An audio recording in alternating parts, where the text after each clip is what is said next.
Hello, everyone. Thanks for tuning in to day two of Jer Streams Canadian Highlander at Jer's Brewhouse. Uh, we're gonna actually get to play some sweet Canadian Highlander Magic. I got a few people hopefully lined up to play against tonight, so we're gonna get to play hopefully most of the decks we have. Uh, I might do some chat selection for the next decks, but I thought I'd start on Jeskai, start off strong. It's a nice interactive deck. I did change it up so it's point legal now. I cut Treasure Cruise and added in a Baral Chief of Compliance. Just another cheap creature to have against aggressive decks, and also fits with the strategy super well. The loot ability on countering spells is really nice, and also just the cost reduction is huge. Lets you cast 2 spells in 1 turn. Hey everyone. Yeah, thanks everyone for coming out. Really means a lot. Gives me the motivation to keep doing it. So I appreciate your support a lot. If you've followed in the past couple days, that's awesome. Got a ton of new followers, so that's always glad to hear. A bit of a recap from the paper tournament I played last night with the deck I showed off on stream, the Bant Clones deck. I ended up going 3-1. I lost in pretty devastating fashion, honestly. The one match I lost, my opponent drew quite well, I'd say.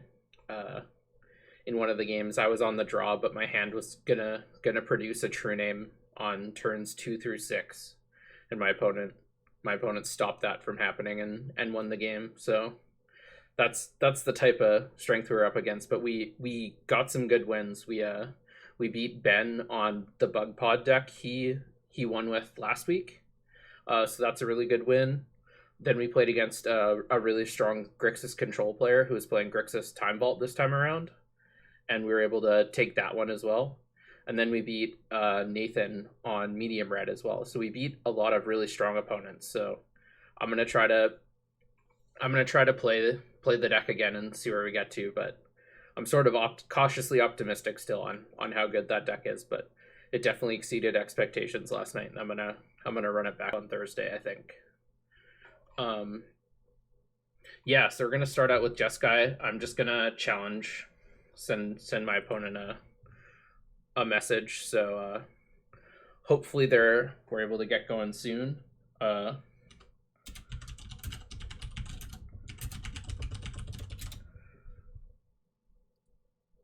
Hopefully we get going. I can just challenge them. That might be easier. Challenge Jeskai. Okay.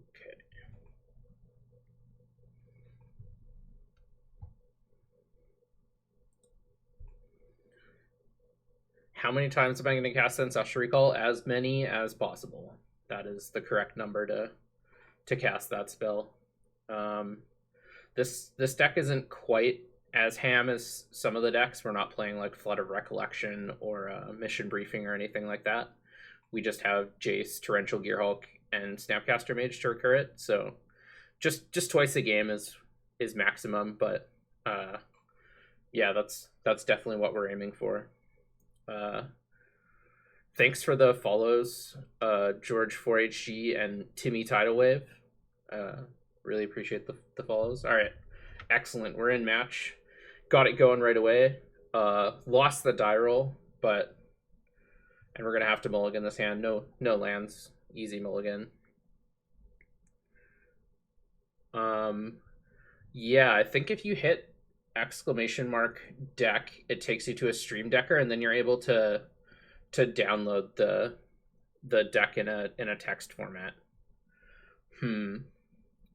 This one's a pretty close 6, I think. We only have 1 land and no cantrips, but if we hit our second land, we have a lot of things going. We have a counter spell, we have a way to draw an extra card, we have a removal spell, potentially 2 removal spells if the second removal spell is better than drawing a card.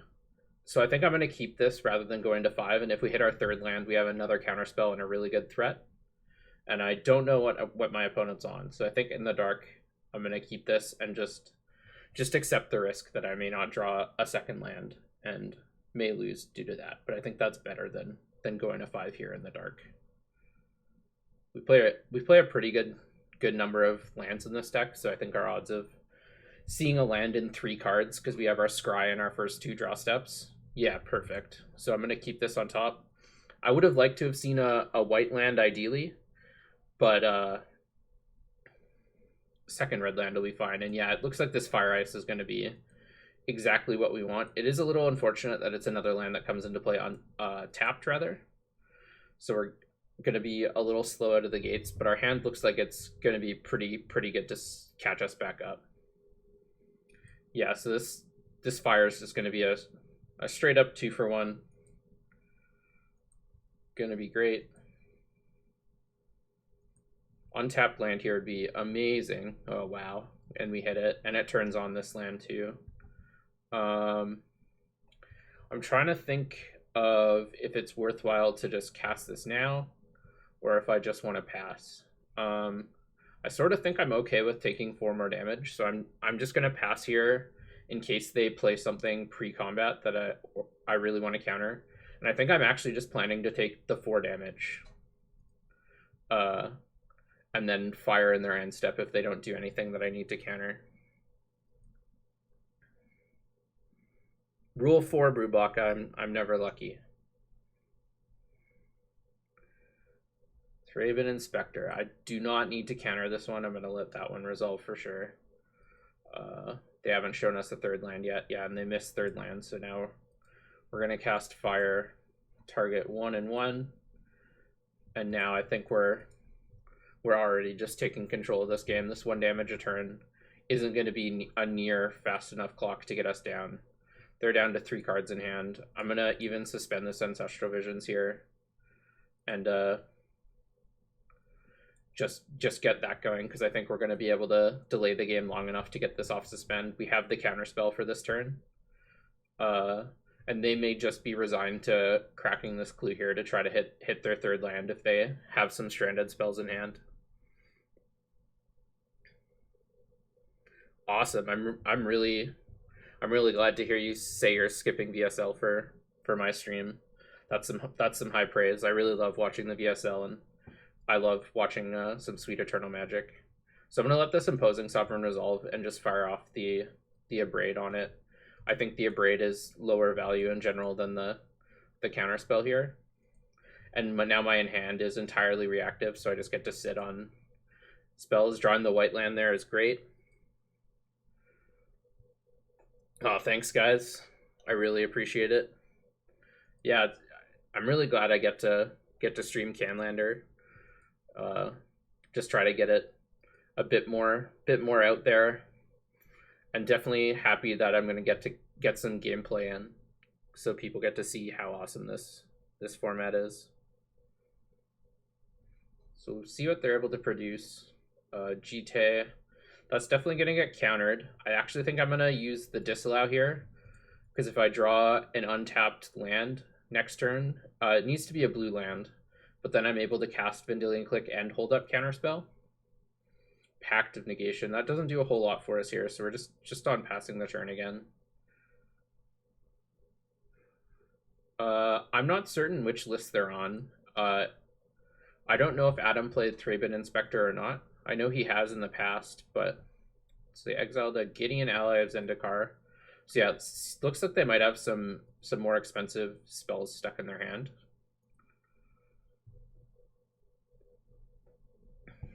I'm not too scared of anything end step. I think the worst thing that can happen is an Aven Mind Sensor, and I'm okay with that happening. So I'm going to fire off the Vendilion Clique here and try to get that into play.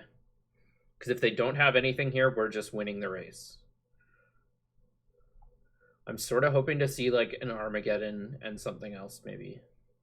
Yeah, there's the Aven Mind Sensor we thought about. So that was sort of worst case. I'm still going to target them. Just make sure their last card in hand isn't super scary. It's a pretty good one, but our counterspell deals with it. But I don't think they play any uncounterable spells, so I am going to put that into the bottom. Then we're gonna untap. So I'm just gonna plan to block here. I'm gonna play this Wasteland because it turns on our Pact of Negation and also our Wandering Fumarole. Not that I want to trade Wandering Fumarole for this Thraben Inspector right now anyways, but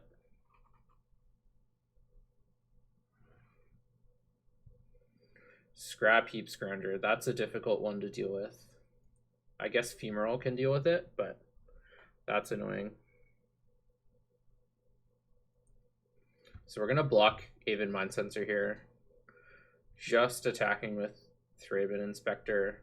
Our Ancestral Visions is coming off Suspend next turn.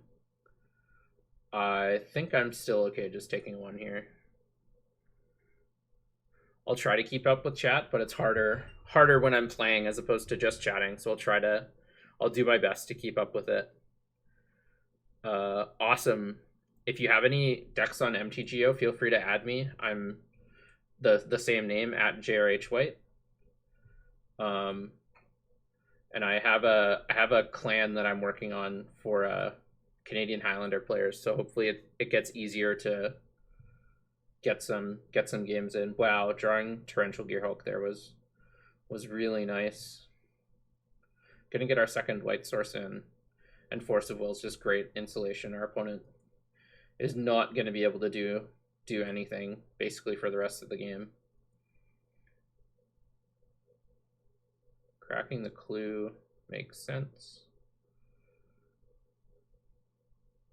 I don't want to Wasteland Iganjo here because they have very few 4-mana spells in their deck, and our deck is way more mana hungry than theirs.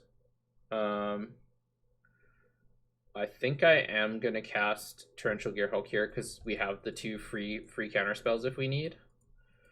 And I'm just going to look to try to turn the corner. If we get Mana Tithe, then we get Mana Tithe. It's not a super common one. And I'm going to target Fire Ice.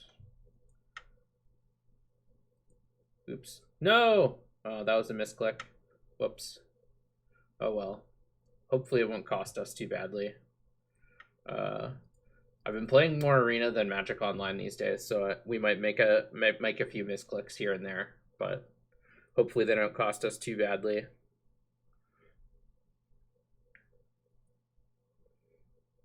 We still get to just eat the Scrap Heap Scrounger and only take 1 damage, and I think I'm going to start attacking with the Vendilion Clique, maybe.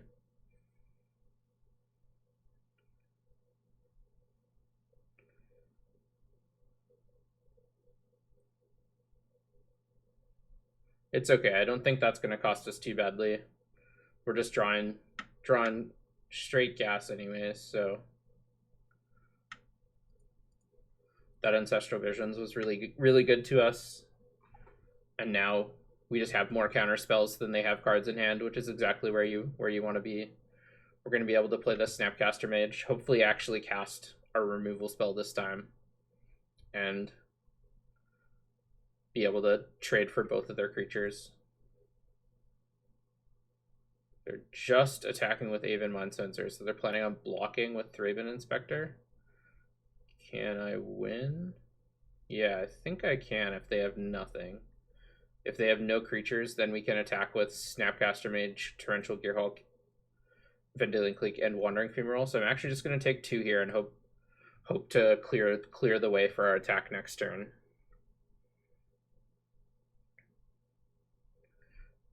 So we're planning to counterspell a creature if they have one. Yeah, just gonna counterspell any creature basically.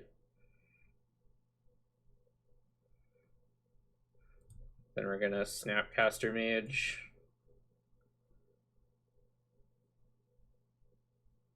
On a removal spell. And hope to get it out. Alright, we took game 1. No sideboarding obviously, so just get to run it back exactly that. Yeah, some cards are really annoying to resolve on Magic Online.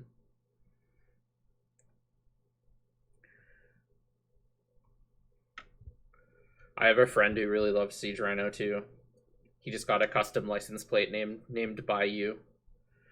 This is a great hand.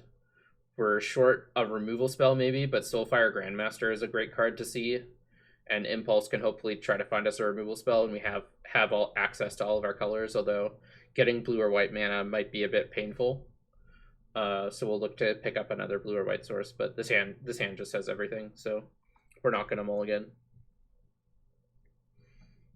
So it looks like they might have been off black mana as well. Yeah, they were. Same start as last time. This is definitely one of the best one drops in the deck. The protection from multicolor definitely comes up. Alright, we drew Fire Ice again. Well, that's a great draw. I'm gonna lead on this to Darker Wastes and just threaten white removal spells and Spell Snare.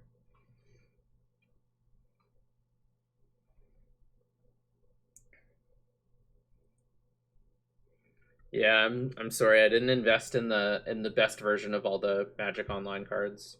That one's annoying. It's gonna mean our Fire Ice isn't gonna be a 2-for-1, but still gonna have to do it, I think. We might be able to get the Soulfire Grandmaster in play to gain a bit of life off of it first. Absorb is another good one. It'll sort of offset the damage we're going to be taking from our lands. So this is kind of a pivotal turn. We need to decide if we want to just try to start clearing the board or if we want to get Soulfire Grandmaster in play first. I think we just want to get Soulfire Grandmaster in play and sort of get that going.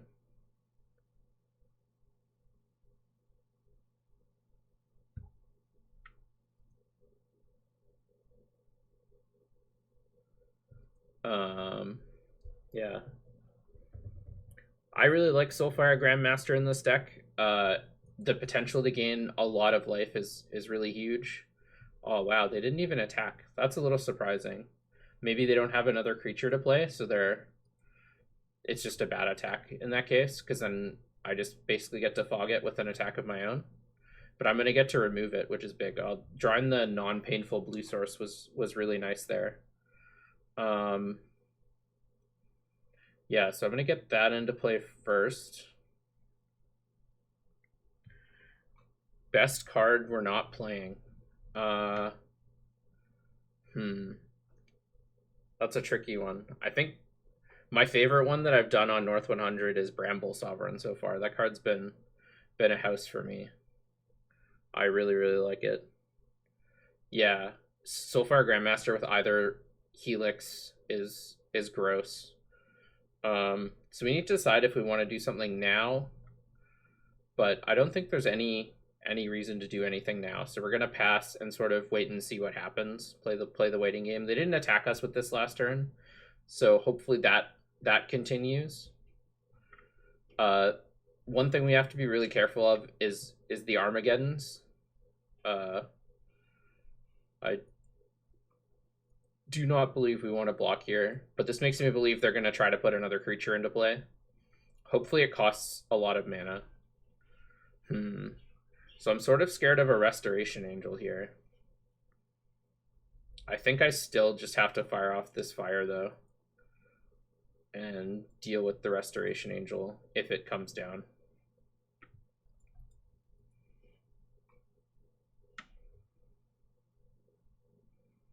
Yeah, that makes sense. No Restoration Angel. Alright, nice. So we still gain the 1 life. And now we have access to 2 counterspells. So we can't attack because they can activate Shambling Vent, and we don't have a removal spell currently, so we're just going to have to pass it back. Since we don't have any more burn spells, it might just be time to trade off this Soulfire Grandmaster, actually.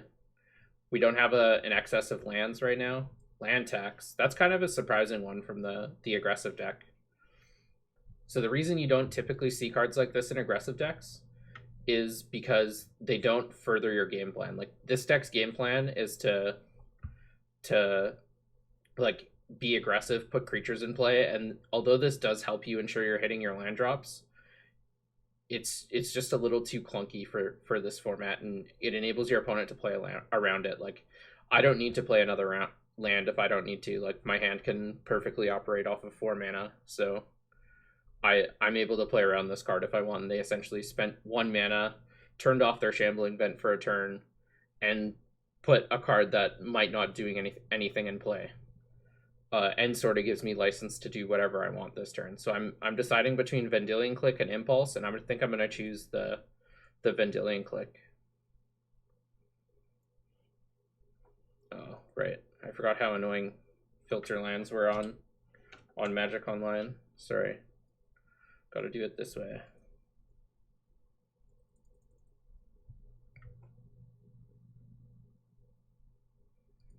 I'm going to target them and just see what's up. I'm really scared of an Armageddon. Ooh, Palace Jailer.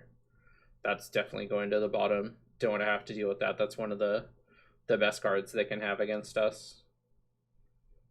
Condescend, another counterspell. So our hand's just shaping up really nicely to just stop them from doing anything. We're already in control of the board, so it's looking good for us again, I think. And this land tax just is going to be relatively ineffective, I think.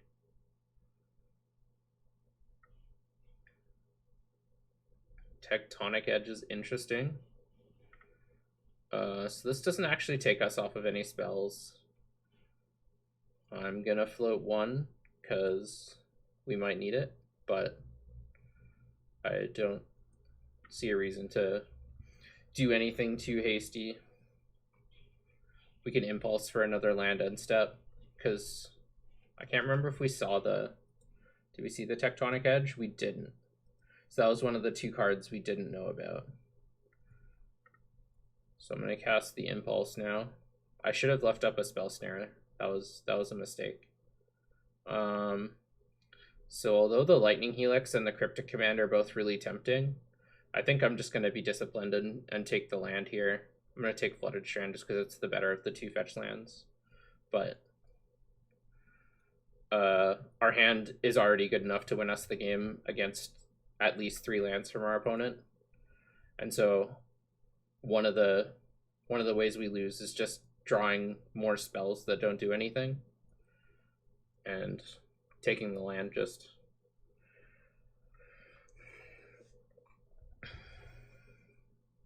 just helps us avoid that situation. Yeah, I guess wasting the Mystic Gate did take us off Absorb. So this seems like as good a Spell Snare target as we're ever going to get. So cast our lifelinking Spell Snare. So the Flooded Strand is out of their hand.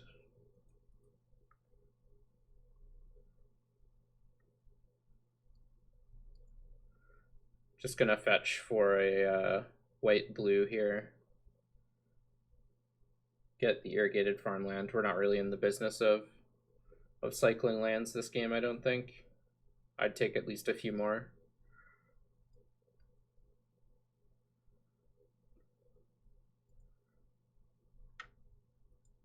Yeah, and now it's going to be difficult for them. They're facing up against four counter spells, and we're ahead on board, so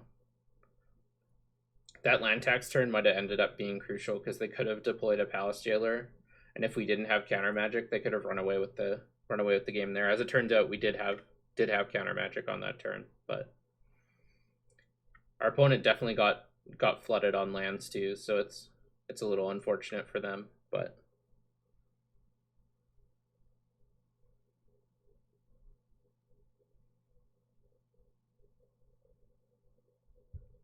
activating Shambling Vent, that's okay. Not too worried about that. We're not interested in blocking here.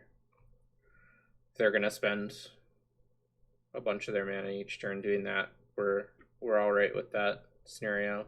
Path to Exile is a great draw that deals with the Shambling Vent. I'm actually just gonna attack with the Soulfire Grandmaster this turn. We don't have enough lands to really utilize its ability. They're sort of priced into blocking here. And then it really puts even more pressure on the Shambling Vent to pressure us. And that's exactly what we want to be happening.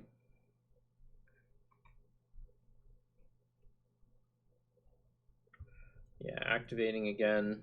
I am just going to fire off the Path to Exile here because I'm pretty confident on being able to stop anything else we care about entering play.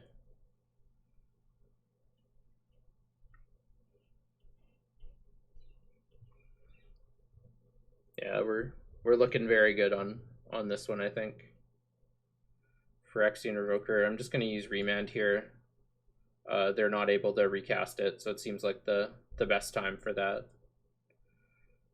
They're starting to get up there in land count, so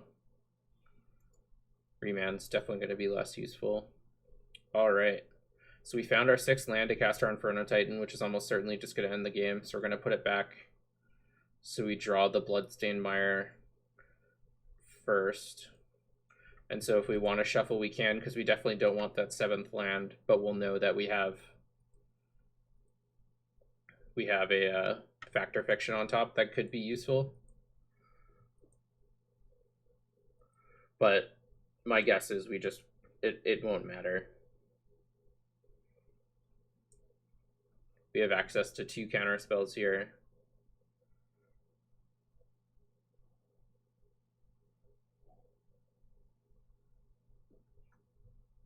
That can resolve. Doesn't do too much here.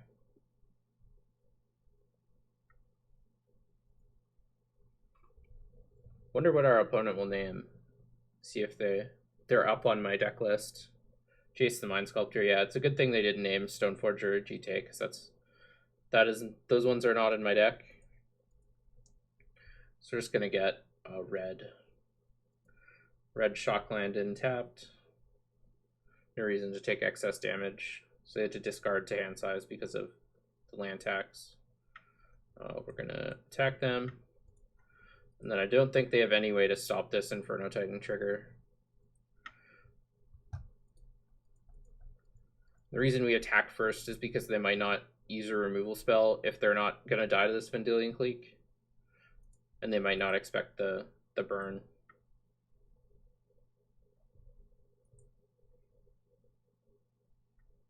Alright.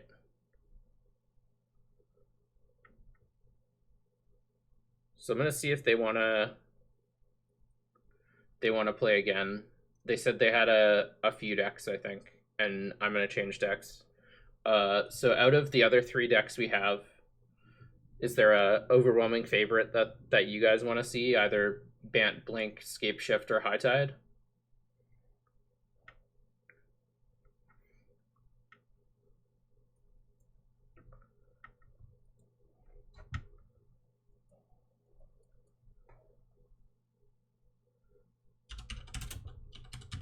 Just gonna message them and say we're deciding on what deck.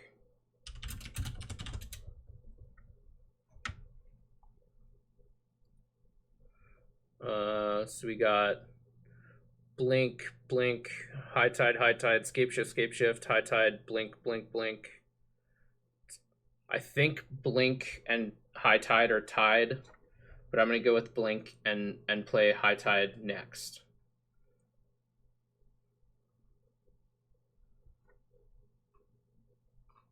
Going with Bant, Blink. Our opponent won the roll again. This hand, I would say, is not great, but in the dark, I think we have to keep. We have a potential turn 3 Tameo. We have Acceleration. We have a removal spell. And we have a big late game threat if we get to that point. So not an ideal hand, but one I think we just have to keep here.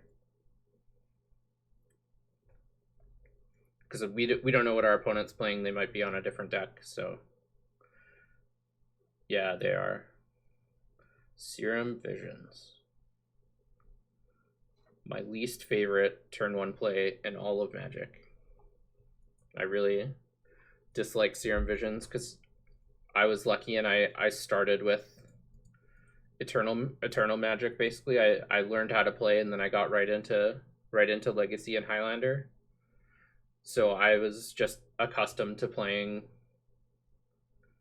with Ponder and Preordain and Brainstorm. So this card doesn't seem very good against what they're doing. It actually sort of looks like they might be on High Tide, which is interesting. It's kind of a no. Okay, might be blue-white control.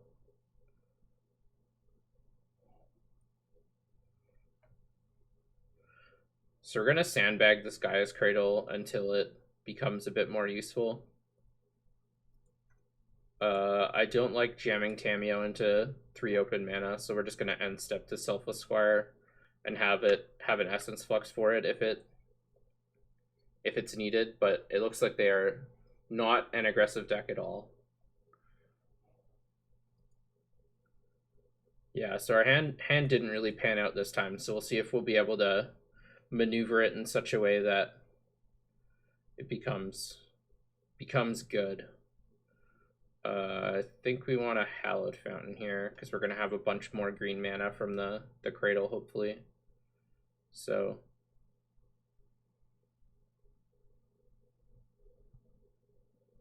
Wasteland. That's a pretty exciting one. Yeah, so I decided not to just jam the 1/1 there. It's possible I should have. I am just going to fire off this Wasteland on their white mana. Try to force them into doing something.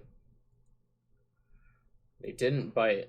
I was hoping they'd tap out for something there and then we could stick our Tameo, but looks like they're onto our games. They're not casting any cantrips though. I'm really curious as to what they're playing. They look really heavy on islands. We haven't seen a fetch land or any other duel. Though Seachrome Coast likely means they're playing more than just Seachrome Coast. It's almost assuredly accompanied by at least Glacial Fortress, Hallowed Fountain, and Tundra, of course.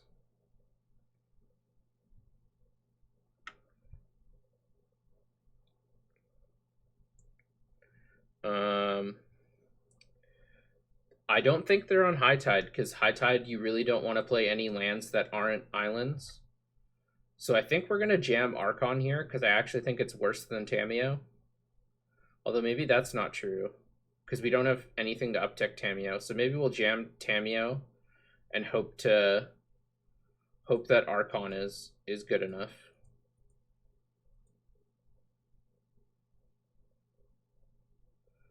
Our opponent might realize that Tameo just doesn't do anything on this board, but if we can get a card out of their hand, that's pretty great.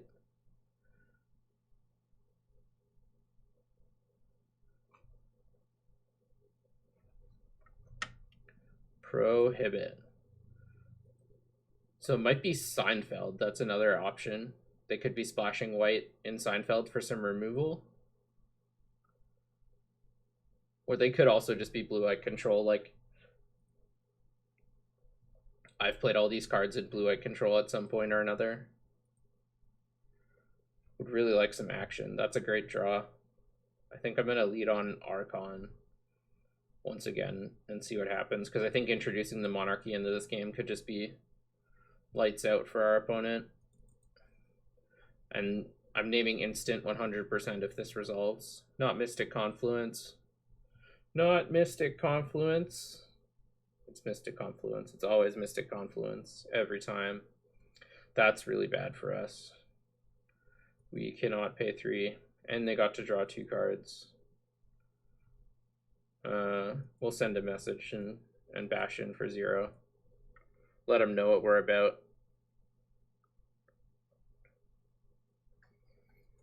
Yeah, this isn't looking good. These 3 cards are all just not doing a whole lot, even though there's probably targets for Path to Exile. By the time we're able to remove a relevant creature, the chances that the game is out of reach is pretty high.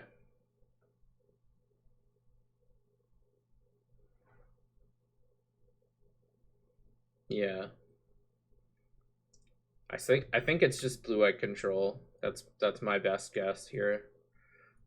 We just have to keep jamming. There's nothing. It's never getting better for us. They're just gonna keep casting draw spells, so we have to keep jamming and hope that eventually something resolves. Sadly, it did not. So Dissolve's pretty deep on the counter spells. I don't often play that one anymore, especially with Sinister Sabotage printed. I think Sinister Sabotage is just a pretty big upgrade. So they Swordstar Birds of Paradise, which is actually kind of good for us because wasn't really doing anything. We have more than enough mana to cast any spell in our deck. It sort of stops us double spelling, which I guess they might be afraid of, but little do they know, our spells don't really do anything. Oh, thanks, Trent. Good to see you out. Thanks for tuning in. Oh, Elspeth. This is game over real quick unless we draw a really good card this turn. I don't even know what card we can draw that gets us out of this, but Botanical Sanctum is not it. And this is Blink. I should update the stream decker. I'll do that in 1 sec. So we're just gonna concede here. Our opponent got us. The stream decker should be updated now.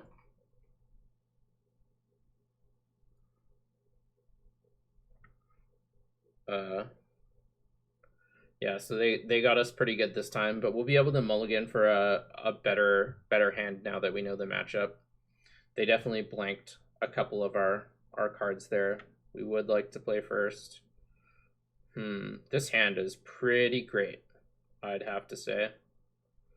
1, 2, 3, 4, 5. We're casting Keeper of Keys on turn 2. And I doubt there's a lot they can do to stop us. They mulligan to 6, so their hand basically needs to have a Force of Will, I think, or they're in real big trouble.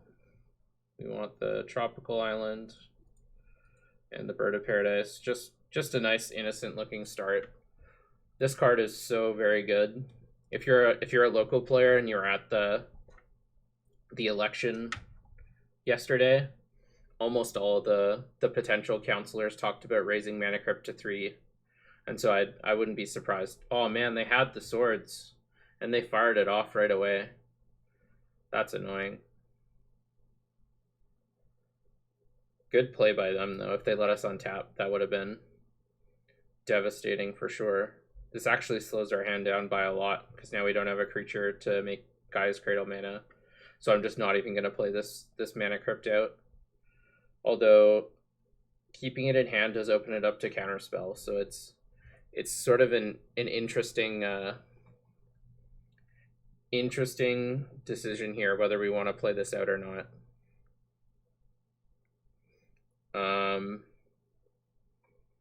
I think we do want to play it out. I don't think they're going to pressure us, so the 1.5 damage a turn likely isn't going to matter. Although we're never lucky, so it's like 3 damage a turn, but that still probably doesn't matter. So I am just going to play it out.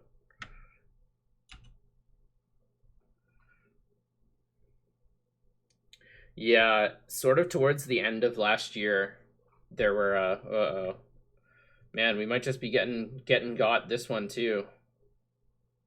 Our opponent's hand was just really good. They had the 2 cards they needed.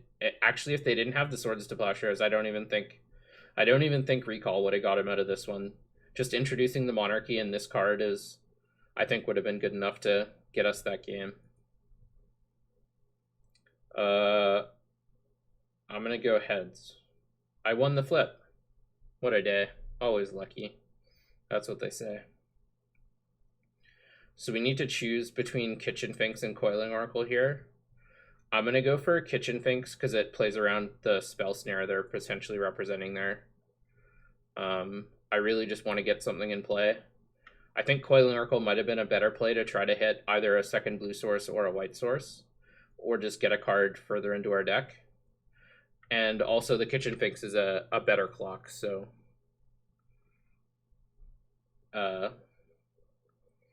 Kitchen Finks is a better clock to try to pressure them. Brainstorming End Step. They already have a ton of cards in hand, so I'm a little surprised to see this Brainstorm here. It might have been a bit hasty, unless their hand isn't very good or they're setting up a Terminus maybe to get rid of this Kitchen Finks. No Terminus. Myriad Landscape. Okay, so this tells me they're just blue-eye control if we weren't positive before. I'm going to switch it up and go Tails. Won the flip. What a day. What a day. Oh, and we hit the white land. This is looking better by the minute. Maybe not dead yet. They only have 7 cards in hand. We have a huge mana advantage, though, so hopefully we'll be able to leverage that a little. If they counter this Coiling Oracle, I'm just going to slam the Avid Mind Sensor immediately and shut off this Myriad Landscape. Hopefully on their turn they just try to crack it.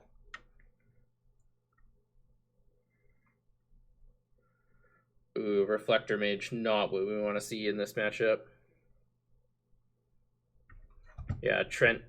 For those of you who don't know, Trent is one of the best local Craterhoof players. So if you have any Craterhoof questions, he's a really good one to ask. He doesn't play too much anymore, though. He's a busy guy, but he has a lot of reps on this deck. So I think I'm going to hold this for the blow-up potential of the Myriad Landscape. They missed a land drop, so I think they're likely going to try to crack it here. And also this way we don't let them... maybe they're on Esper. Nihil Spellbomb's a weird one. All right, we're looking to go 3 for 3. I'm going to stick with Tails. Lost the flip. All right, we were due on that one. That's okay. That's unfortunate. This isn't really castable. We're really stuck on white mana here. Thanks, Caracas. Really appreciate you hanging out for as long as you could. No, this isn't the list I was playing on Monday, Dan. This is a different deck. This is the Blink version as opposed to the clone version. There's definitely a lot of overlap, though.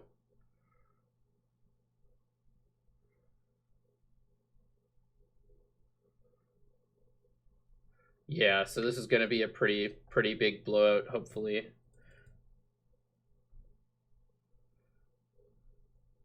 They might still get to hit 1, but the chances that they hit 2, because they have to be the same, so they can't hit Plains Island. Oh, they hit double island? Oh, man. We're never lucky. Wow. 2 islands in the top 4 cards. Holy cow, that should have been such a big blowout, but our opponent got it again. Wow. Yeah, that was pretty unfortunate, I'm gonna say. They got pretty lucky this game to have the Swords to Plowshares to stop our turn 2 keeper and to hit double island off the landscape through the Mind Sensor. We even stopped didn't play our Recruiter to try to set up the Mind Sensor play. Sticking with Tails. All right, we won 3 for 4 on flips so far. Another white source is great. We do have a 2-turn clock set up as well, so they're going to have to try to find likely just a sweeper. So I'm going to play a Recruiter. All the soft counters are dead, so they're going to need a hard counter spell, which it looks like they have. That one's not so bad because they have to deal with the board. So I'm just going to pass here. I'm going to save the Noble Hierarch because I think they just really have to deal with this board. They're going to get to flip Search for Escana, which is not great, but yeah, exactly. DJ lift in live. There's just no reason to add more to the board here, especially something that doesn't attack. So we're going to attack, force them into casting a removal spell. They gotta have one. And it basically... yeah, I don't know. If they do have a creature, our Reflector Mage answers it as well, so... hopefully they don't have Snapcaster Mage. That would be not ideal. We're getting pretty lucky on these Mana Crypt flips, at least. At least we have that going for us.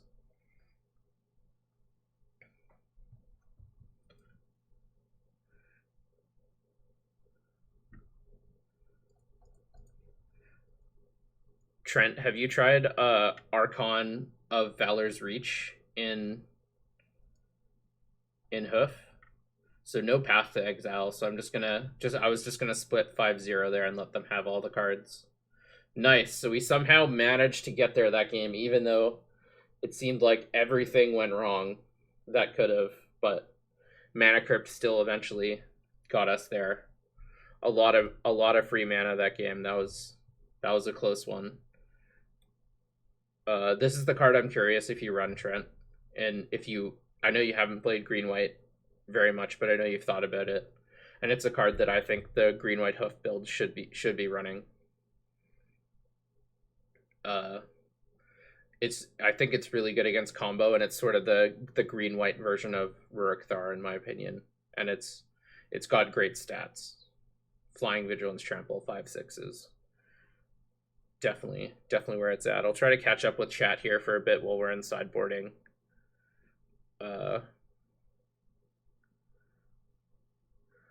Yeah, I don't think you want Grove punishing fire in Hoof. It's not really what Hoof is looking to do. Every non-creature matters a lot, but do you think it'd be good, Trent? Curious to see what you think of it. So we're getting a little punished for the filter land here. It has some reasonable cards, but I think the mana's just too off to keep this hand, so we're gonna have to send it back. This hand's much better. Both of these threats cost 2 mana and are excellent in this matchup, so gonna bottom this tap land, even though it is a creature land, which good against control. Just not what we're looking for at the moment. Botanical Sanctum, so I'm gonna need to remember to play that before turn 3, but I'm gonna start off with a couple fetch lands to try to get those out, get our mana established.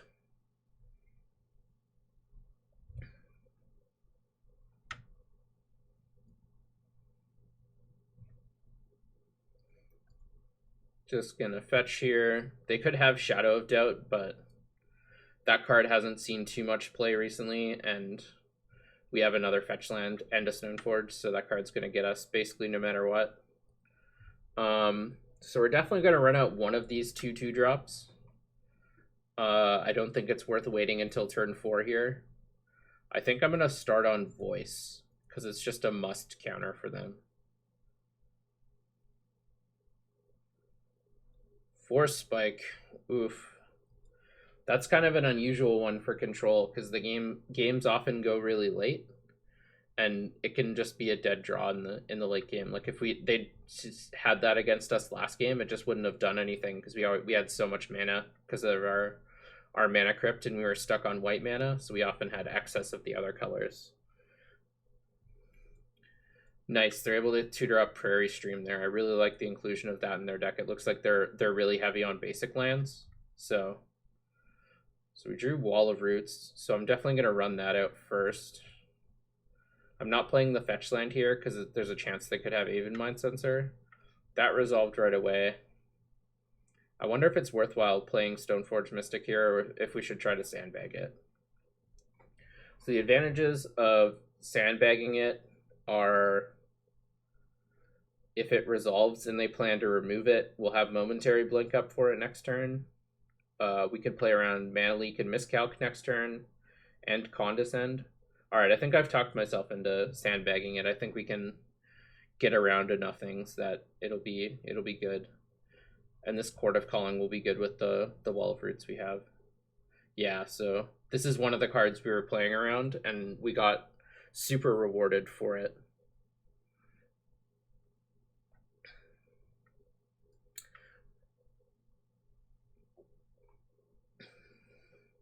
So we're kind of hoping they tap out here and that it's not too bad for us.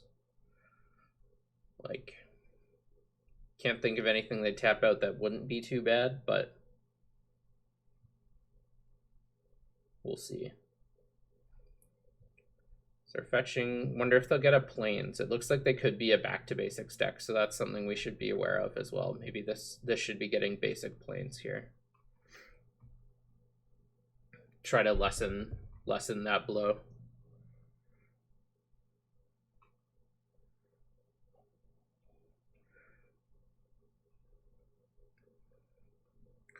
Yeah, if you guys have any Canlander questions, I'm happy to answer them as well.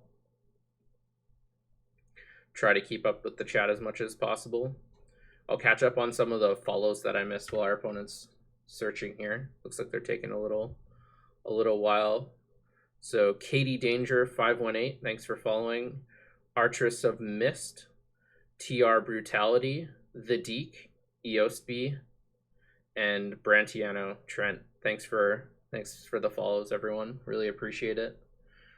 I was mentioning before I started, if you weren't here right at the beginning, that all the support I've gotten right away really motivates me to keep going and stream more. So I appreciate all of your support a lot.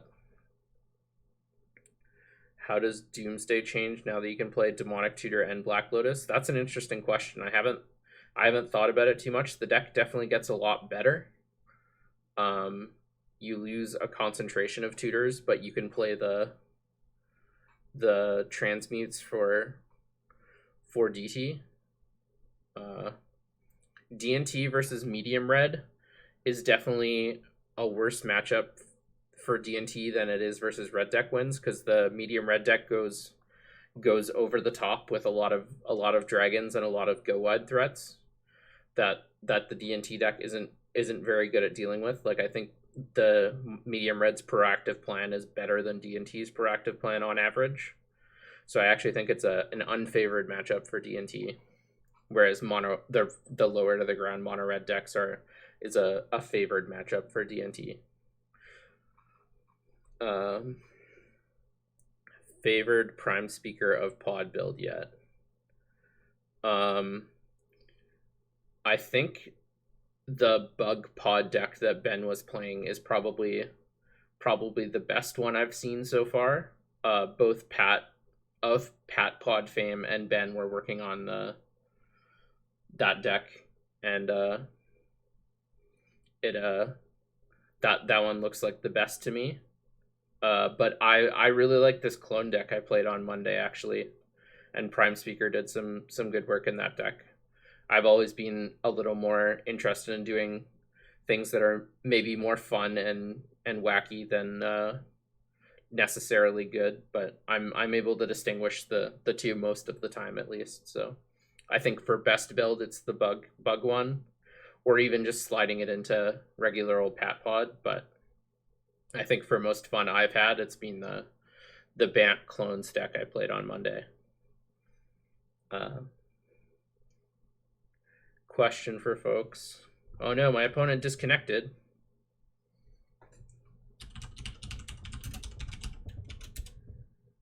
I'm just gonna check on them.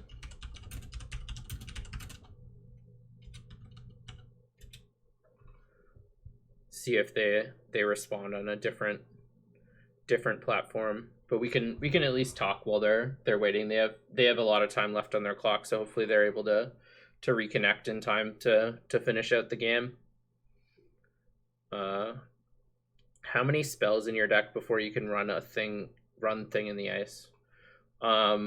It's also what kind of spells you run in your deck, because just adding the blue cantrips, and the more blue cantrips you play allow you card selection. So when you want things like you just want to cantrip into more cantrips, like when you have a thing in the ice in play, a higher density of those types of cards allow you to more effectively run them.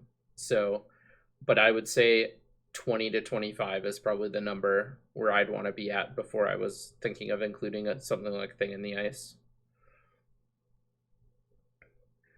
So the reason that Snapcaster and Jace aren't points, and why Stoneforge isn't necessarily just straight power level. It's because of how they impact the format. Like when Stoneforge is 0 points, control decks will play Stoneforge Mystic and likely just Batterskull, because Batterskull is a card they'll maybe include in their deck anyways. And then it gives the Stoneforge, the control decks rather, a really big haymaker card against aggressive decks that they wouldn't have otherwise. And that's sort of the same reason that True Name is points. It's not because it's a really good threat, and it's because the control decks actually were just playing True Name, and it's so against anything that deck should be playing, but the card is just so good at hosing aggressive decks that it became an issue that the council decided we need to deal with. With Archon, am I naming artifacts against Paradox or sorcery against Storm? Yeah, almost definitely. There's definitely a time where you want to name sorcery against Paradox if they already have a ton of mana, because most of their payoff spells are sorceries. But if you can stick it early, naming artifact is really good. Esper midrange cantrips, yeah, that sounds like a good include in an Esper midrange deck. I really like Thing in the Ice in that deck.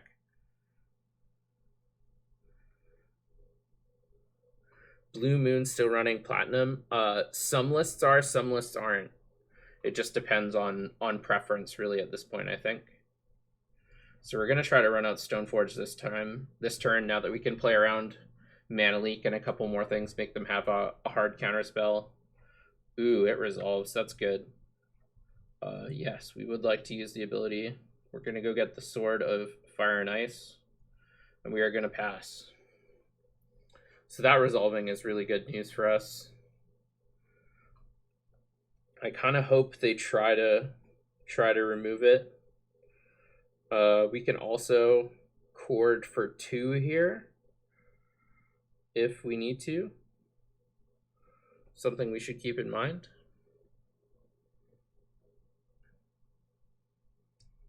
Yeah, that is a reason why a lot of the 1-point cards are 1 point. The Tunneling Cat, just to stop other decks rerolling them. You're right. Interesting. Ticking up.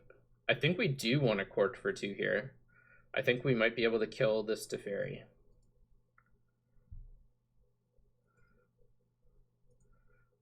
Add green. Let's go tap, tap. X is 2. Excellent. We need something with a little bit of power. Oh no, we don't have very many of those. Alright, so we're not going to get to kill Teferi, but...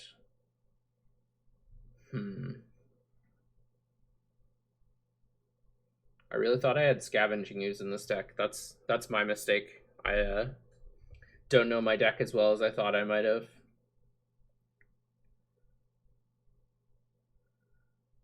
So we're going to just get Coiling Oracle here. Get a land off the top. They get to untap those 2. Eternal Witness is a good draw.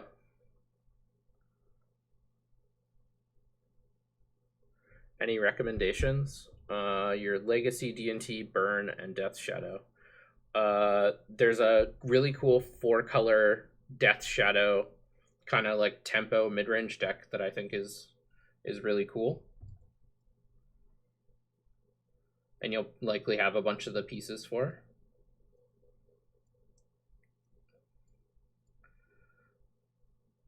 So we're definitely just going to attack them here.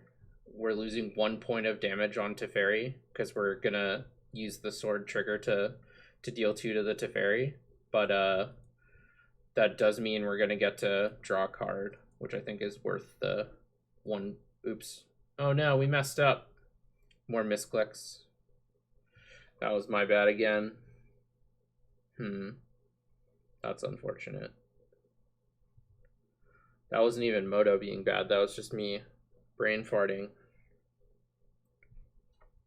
I was talking through exactly what I was going to do, and then my hand had the old disconnect from the brain. Got a Box Topper, Platinum Empyrean, and kind of guilted my friend playing UR Control into picking up a Madcap to go with it. That's definitely not a bad thing per se. Like, it's a really powerful card. So this looks sort of like a version of my blue-white control deck where I splashed Underground Sea for Mystical Teachings.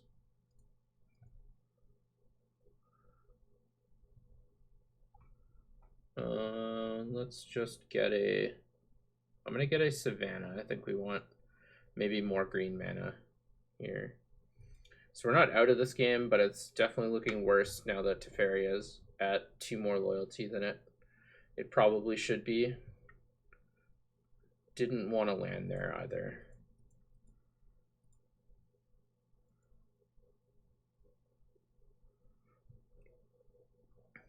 Let's see if this resolves. If this doesn't resolve, we're in pretty big trouble here. Yeah. Bummer. I mean, even if Teferi's at 4 here, we're still looking real bad. It's just threatening ultimate. 2 turns fewer. Sunken Hollow as well. So they're on more black sources. So maybe they're blue-white, just like Splash Black, because they have Nihil Spellbomb we saw earlier. What else is in this 4-color Death Shadow deck? It's sort of like the 4-color Traverse decks from Modern, but sort of ported over. So you're playing a lot of the Delve threats. You're playing like Thought Scours, a bunch of other cantrips. You get the best removal spells, some of the other best threats. You get to play like Scavenging Ooze, Tarmogoyf. So you're typically 4-color, no white, but you could also play 4-color, no red. Red just gives you access to like Faithless Looting and the red burn spells.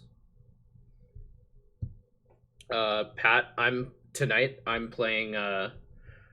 We started off with Jeskai control, and now we're on to Bant Blink. And then we have Scape Shift and High Tide. High Tide still to come back.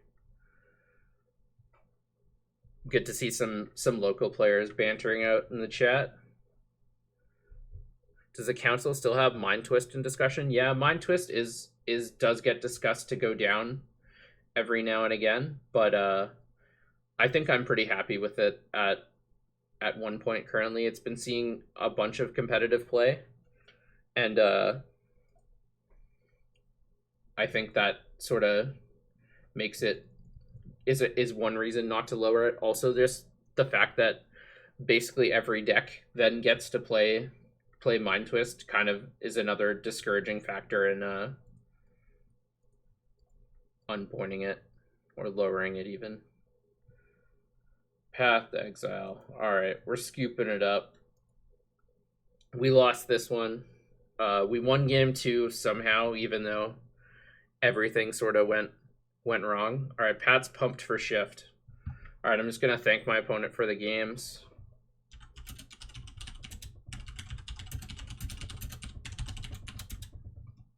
I'm saying they have a sweet control list. I really like it.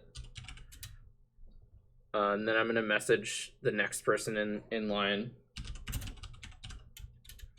So if you're interested in playing some games, I always post in the Discord server where that I'm looking for games and try to line up some matches. Yeah, thanks for the games, Low Man. No worries. We had a good chance to talk while you disconnected there, so no worries at all.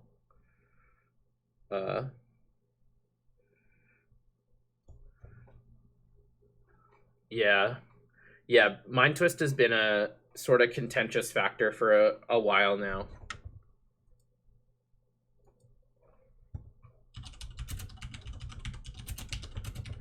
So it looks like we got our next opponent up and ready. All right, so between High Tide and Shift, what do we want to see, chat? It looked like High Tide last time, but Pat seems really interested in seeing Shift.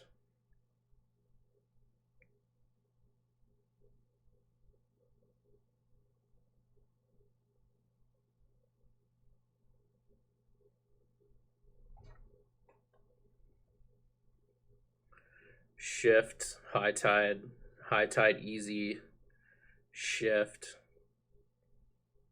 Tide, Electro Shift. Don't have Electro Dominance yet. That's definitely one I want to pick up.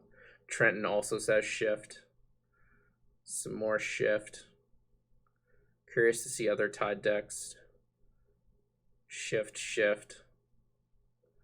So my streams are, I don't have a set schedule yet.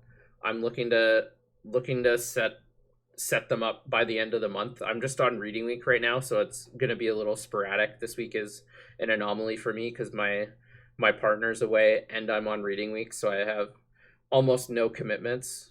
But I'm looking to get a more set schedule, and likely means like 2 to 4 streams instead of maybe I might try 5 streams this week. Have I tried Fractured Identity at all in U-White Black Nonsense? Trying it right now. I've really liked it in Blue-White. Felt really good to tap out for. Oftentimes the worst things to let resolve are planeswalkers, and it's a great answer to planeswalkers. So that's what I really like. No, this is the 4-color shift, Pat. So we're gonna play shift. It looked like it won the vote by a little bit. I'll pull up the shift list so people can check it out. So we're on Bring to Light. We got a bunch of the tutors, a few removal spells, some counter spells, some recursion and Flood of Recollection. We have both Intuition and Gifts Ungiven in our deck. So yeah, that's a similar splash to what I had as well, Low Man. All right, so we're gonna get into this next match. We're on shift. We're on the play. This hand's really slow, but I think I'm gonna keep it on the play. We have 2 tutors, and hopefully this can find us a ramp spell. So once again, it's not an amazing hand, but I think it's one we want to keep.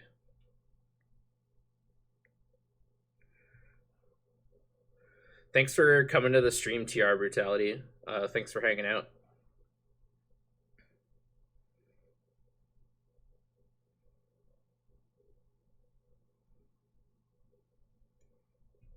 So we're gonna shock in this Watergrave to play the preordain here because we really want to hit a turn 2 ramp spell if we can.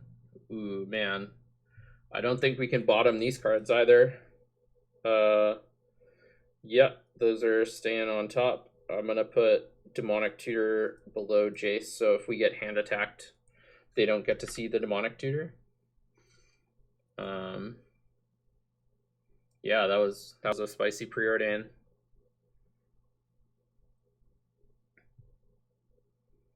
Yeah, my opponent is on Discord a ton. I think they're playing their blue-red deck. They're pretty well known for playing blue-red.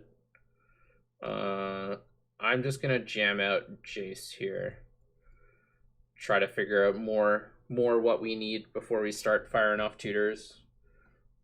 Spell Snare. Okay. That's okay.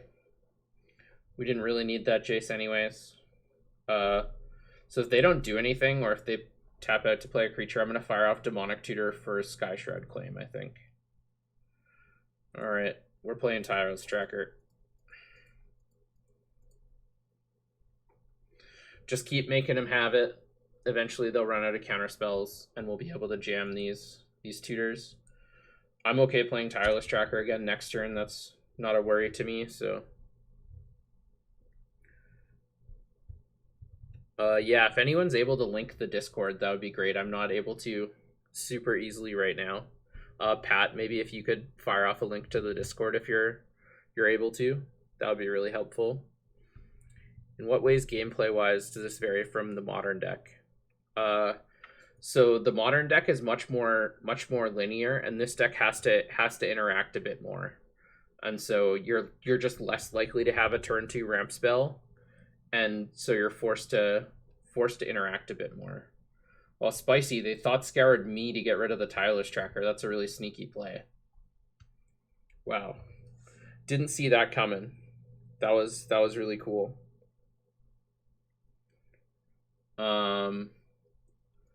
I think I'm just gonna fire off the Cultivate here.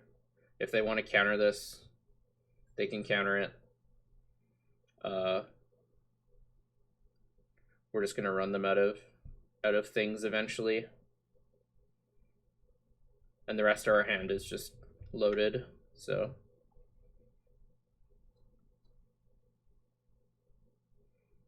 Eventually, they're not going to be able to counter everything. And we're just getting draw steps without them having pressure in play.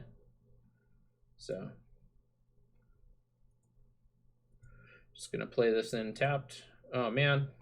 More misclicks. Misclick count up to 3. I'll say punt count 1, misclicks 2. Yeah, Canadian Highlander stream.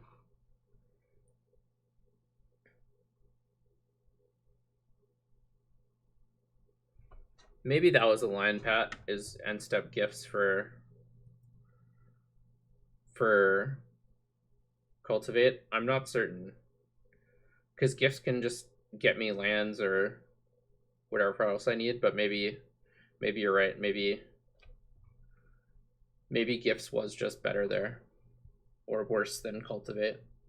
Because now I'm sort of in an awkward position where I want to like DT for land and search for a land, which is what I think I'm gonna do.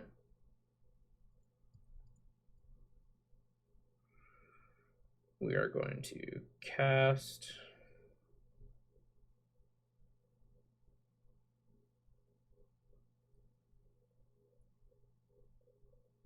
Get an island.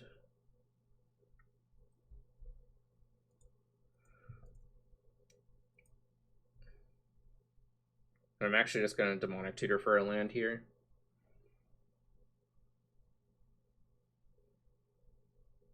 I'll get a Breeding Pool, I guess.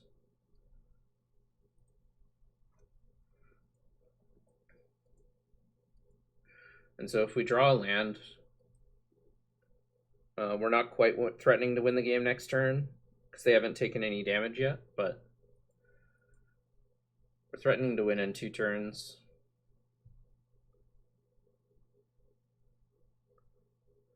Later, Trent. Thanks for hanging out. Thanks for answering all those questions. The snow-covered lands are all for Into the North. It lets you play another 2-mana ramp spell. Yeah, so I actually think Pat was right here. I think his line of play of Gifts Ungiving and Step and getting then untapping and playing Cultivate would have worked out a lot better for us.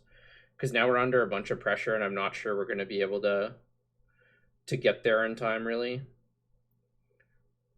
Because this Gifts is almost certainly getting countered.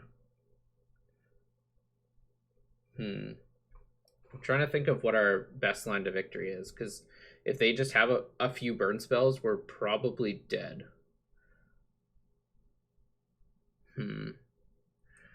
We unfortunately don't have Assassin's Trophy in this deck. I haven't updated it for either of the Ravnica sets yet.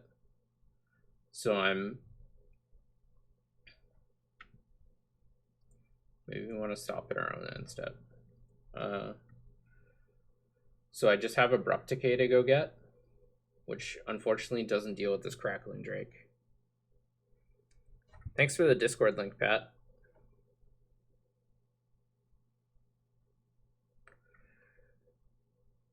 Teachings can get us Mystical Tutor, which can get us Bonfire the Damned if we think spells are going to resolve. Teachings can also get us a counter spell.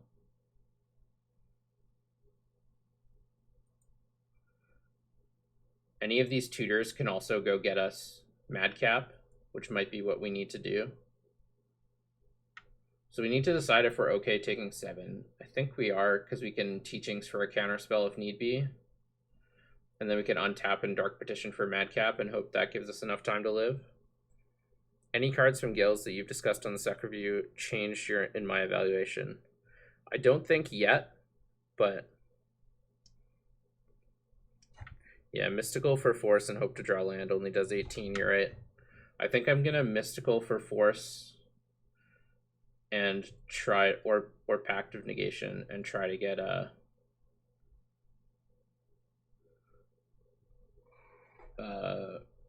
Madcap Experiment with this Dark Petition.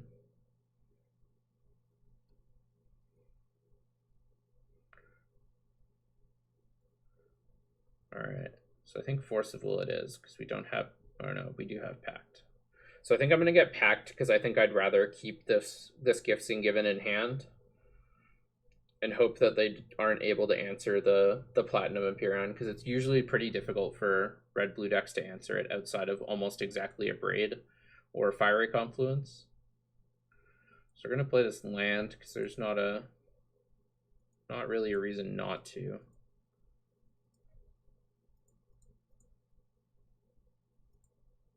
We just need to make sure we leave red mana open.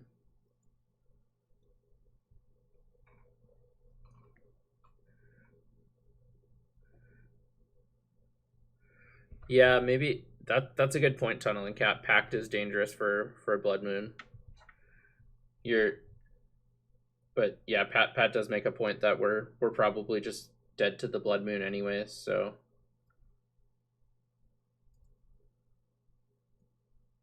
Gonna leave open blue to look a little scarier, but we're just casting this Madcap Experiment with our Pact back up and hoping they don't have 2 counter spells or lethal burn. Lethal burn's pretty tricky though.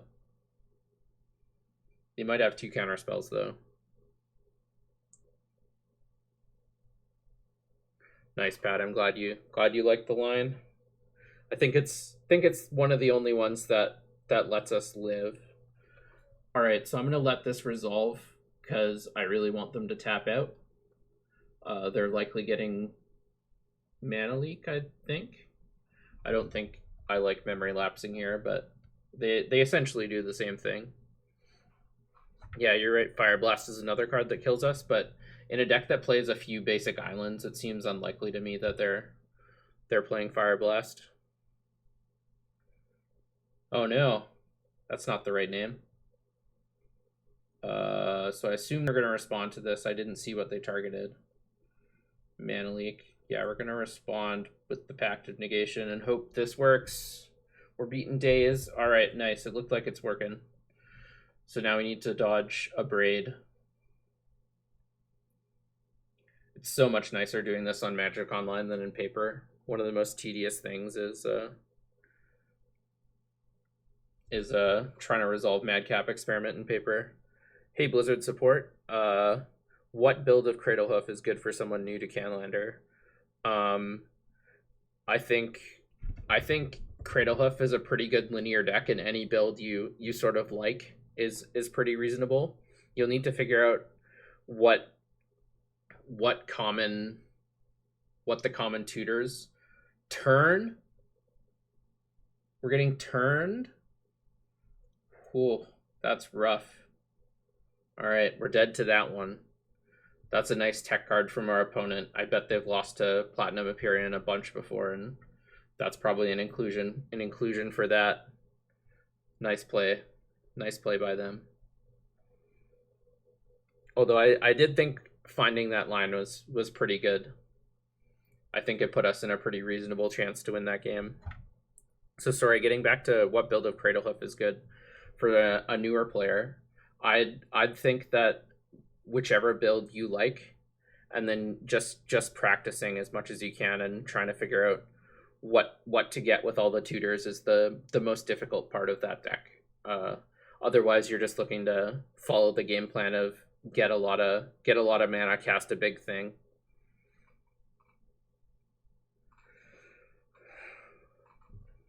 Colors. I think my favorite build is green-white right now. I think it gives you a few more options than green-red. Yeah, green-white, I think.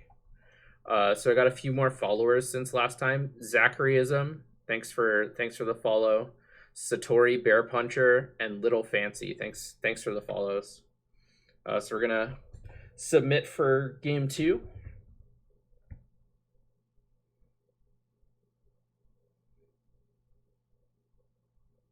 Green-white runs a Bayou for Deathrite Shaman. The activations on Deathrite Shaman.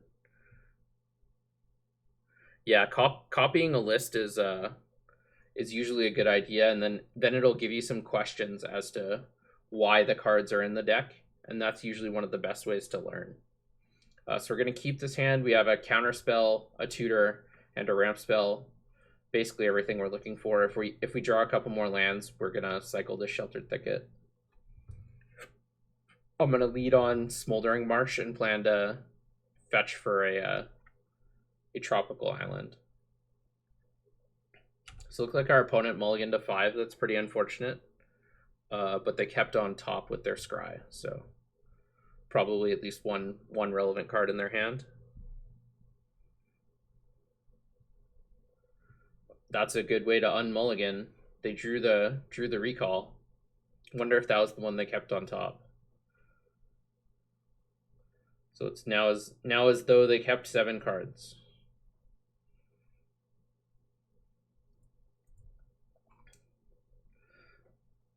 So some decks you want to save fetches for shuffle effects for your cantrips, but this deck just has enough shuffle effects that's not really a big consideration. And you do have to be a little careful with the mountain count in this deck. So you usually want to fetch out non mountains whenever you're able to. Green blue usually being the best lands to get. So making sure I'm getting all my green blue lands right away. So it looks like they're off red mana, maybe. That was a really good draw. That's going to enable us to cast another ramp spell and hold up our evasive action. If they counter this, I'm just going to let the counter resolve. I'm not worried about them countering this. It just resolves, though. We have double black, triple black even. We have another green source, so I'm going to go get another island. And then next turn we'll be able to cast Mystical Teachings with a evasive action backup.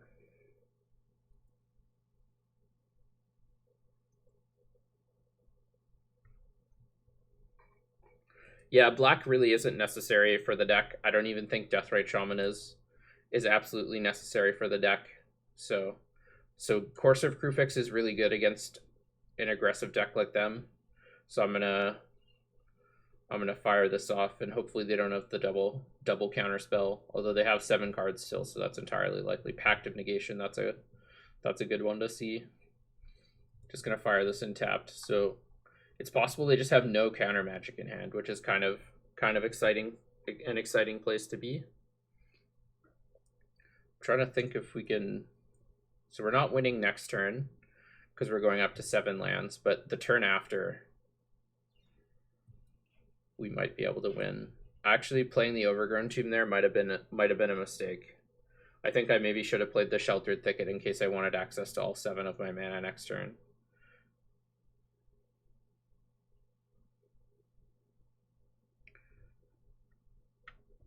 Mizium Mortars, my Courser. I'm going to try to counter this. I like Courser, and I think they basically have to counter back.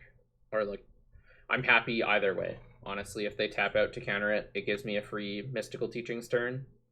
And if they don't counter it, then I'm in great shape. Yeah, alright.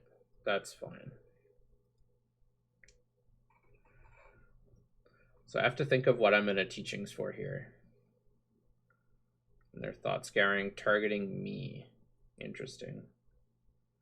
I guess they knew that Pact of Negation was on top of my deck, so they didn't want me to draw that. So that's twice my opponent's gotten to Thought Scour me. That's some heads up plays from them. No worries, Dan. Thanks for hanging out. Yeah, you're right, low man. I could have attacked and potentially won there. So I actually think I'm going to start off by cycling the Sheltered Thicket and seeing what we can find. Intuition, that's a good one. I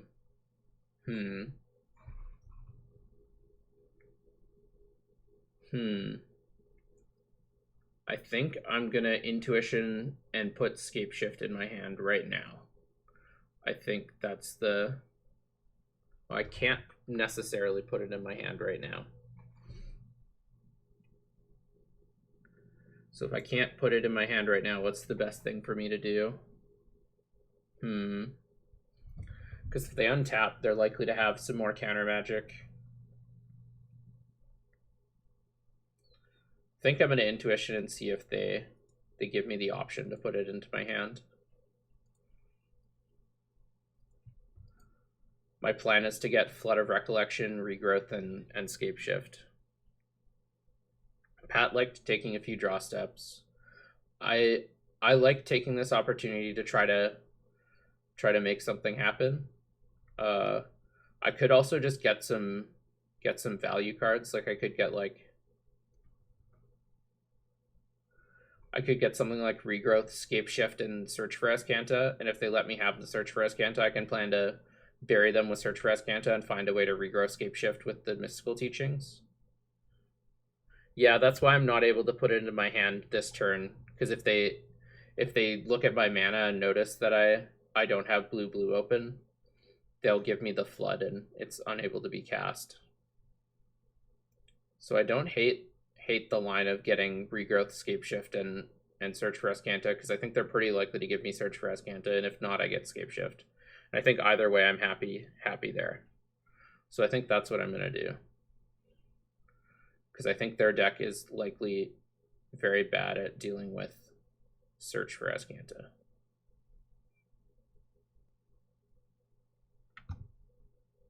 Done. And it's gonna flip right away.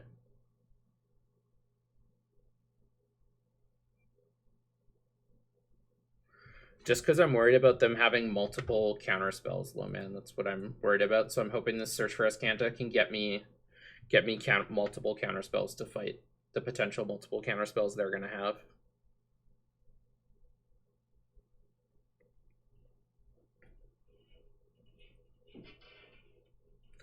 See you, Fat Dread 13. Thanks for hanging out.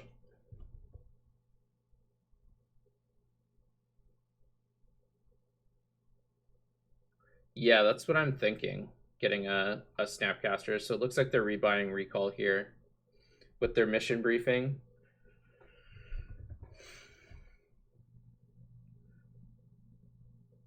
Binned both Lightning Bolt and Bedlam Reveler. Yeah, neither of those cards seem very good right now. Makes sense to bin. So they've been short on lands. They really need a threat, yeah. So they've tapped out again. Can I win? No, the only way I win is if I just draw Scape Shift.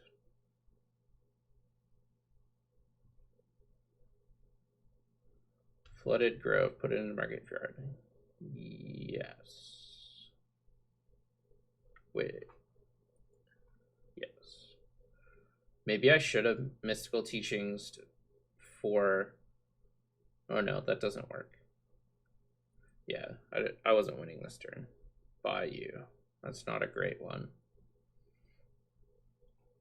So I'm going to start out just by Mystical Teachings, casting the Mystical Teachings. I'm planning on just getting Snapcaster Mage, but we'll see. I really should have a mission briefing in this deck because it gives me another recursive option with Mystical Teachings, which seems important because now the Snapcasters is vital to our game plan. Otherwise, we need to find an Eternal Witness.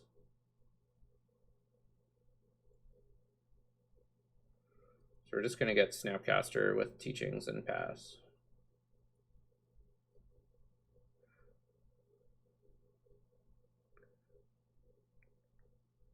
No, we don't run Noxious Survival, unfortunately.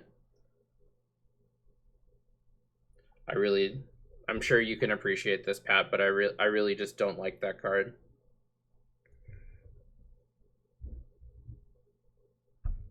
I don't have quite enough mana to Snap Regrowth, or I could have Snap Regrowth, but I think having Snapcaster in our hand is almost the same as having Scape Shift at this point. We have so much mana that... Yeah. Yeah, if you've played a lot with Noxious Survival, it feels really bad to have in your deck a lot of the time. It's sort of like Dryad Arbor, where it allows you to have some nice lines. Our opponent maybe skipped through their attack step there. Or maybe they were worried about Snapcaster. I'm not certain, but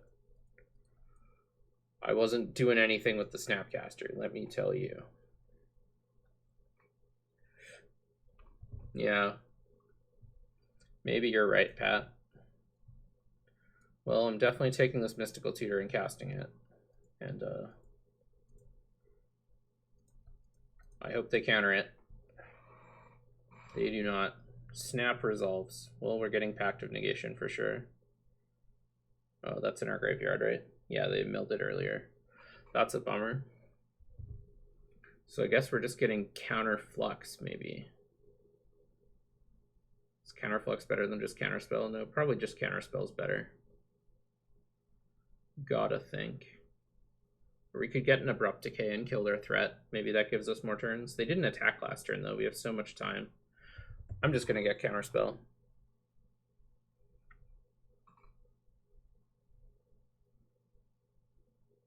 No, I don't think we're madcapping here, secretly Narwhal. I think we're just planning on escape shifting. We're almost there. We're looking for maybe one more counterspell, and then we're off to the races. Getting negate there probably would have been good.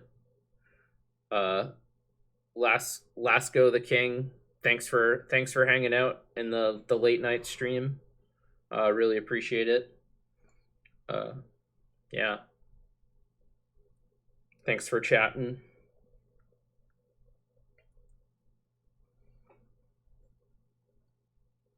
So they're definitely attacking this time.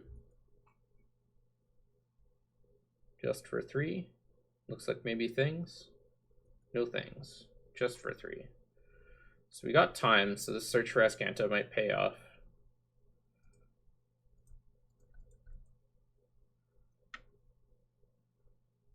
Counter flux. All right.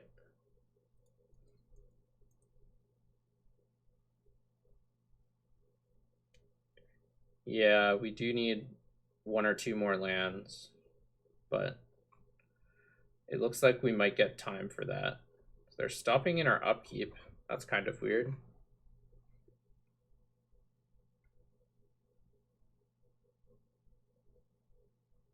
We need more blue mana as well. Wonder if it's Vendilion Clique. It's ice my breeding pool. I'm gonna activate Azcanta this turn, almost certainly. So I think I'm just going to activate my Azcanta in my upkeep.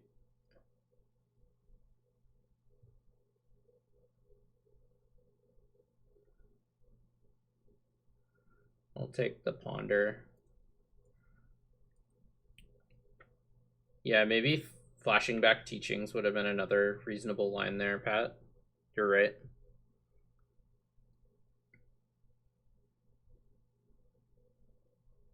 I didn't even think of that, honestly. I was just too excited to be able to do something with the mana. I didn't think about it for too long. So if I tap this island, then I can't cast a counterspell.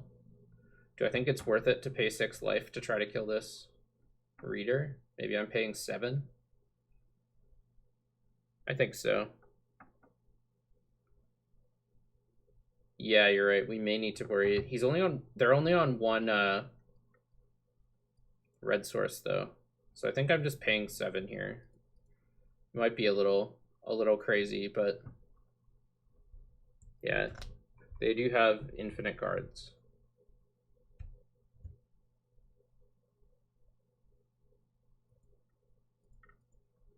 I think this line was definitely hasty. Once I did it, I liked it less and less.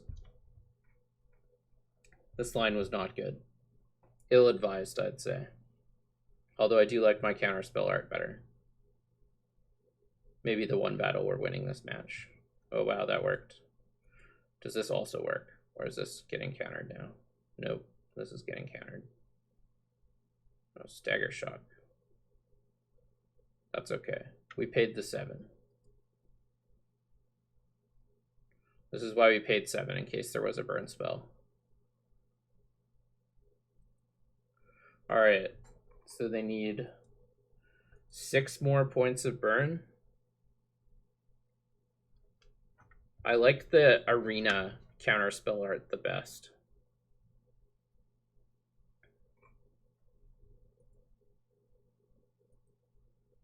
So they get to flashback or rebound the stagger shock, putting us to 6. And now we are sort of likely to die. They could have many things that kill us.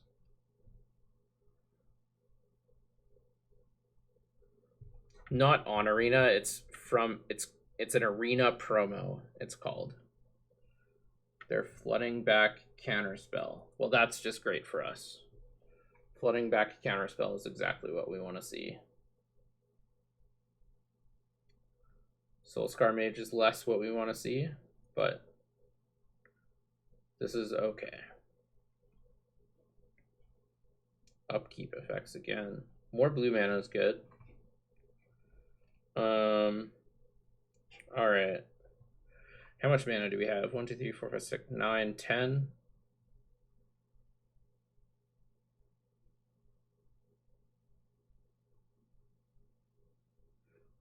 I also dislike both of those arts, Pat. You're safe in this stream.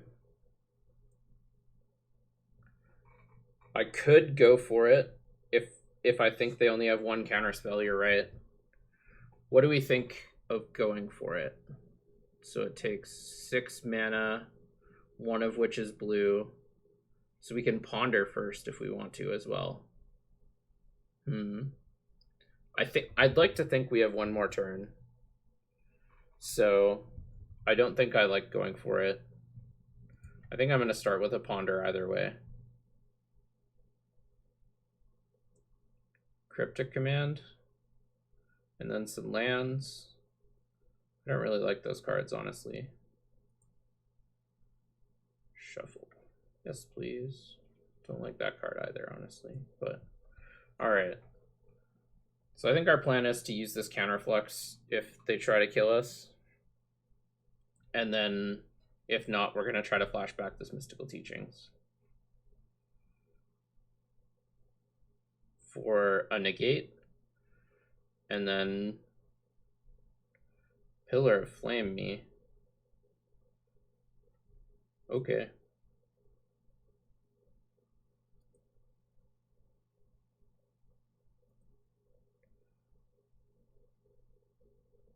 So I definitely don't want to cast it before damage, because then it lets them potentially get some more prowess triggers. So we're going to flashback Mystical Teachings, leaving up an Abrupt Decay mana in the best way that we can.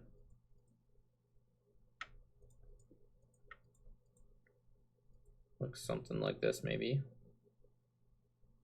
That just resolved. Do I want Abrupt Decay or do I want Negate? I probably just want Negate, right? That's what I said. I think Negate is the way to go.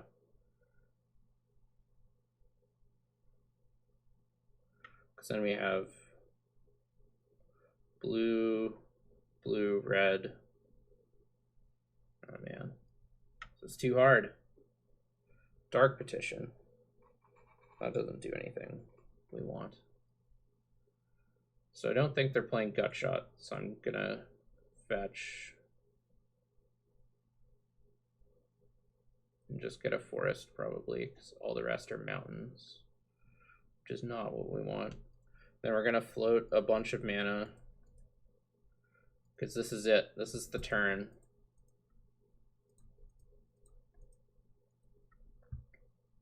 We're gonna start with Snapcaster Mage, paying black.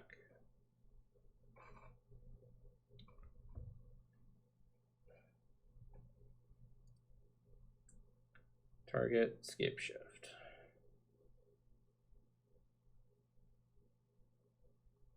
Okay.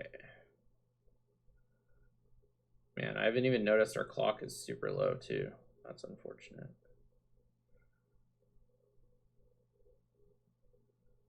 Cast, Scape Shift. Cast, Negate.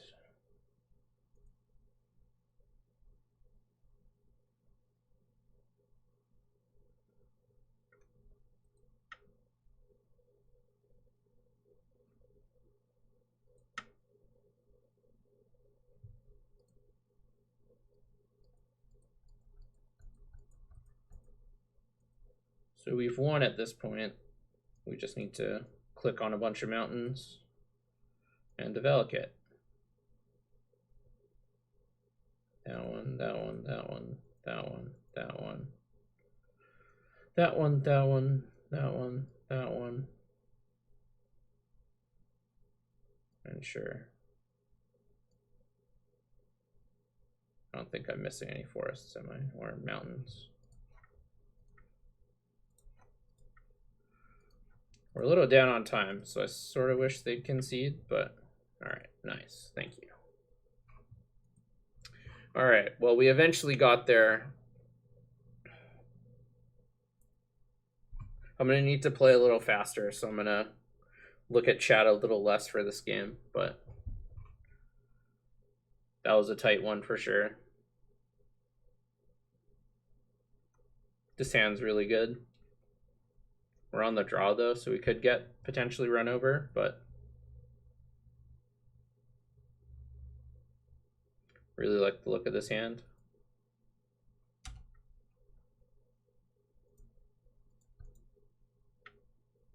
You need to play a speedy. Bottom that, top this.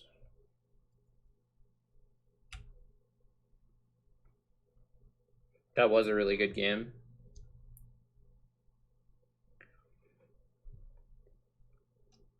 Just able to squeak it out there.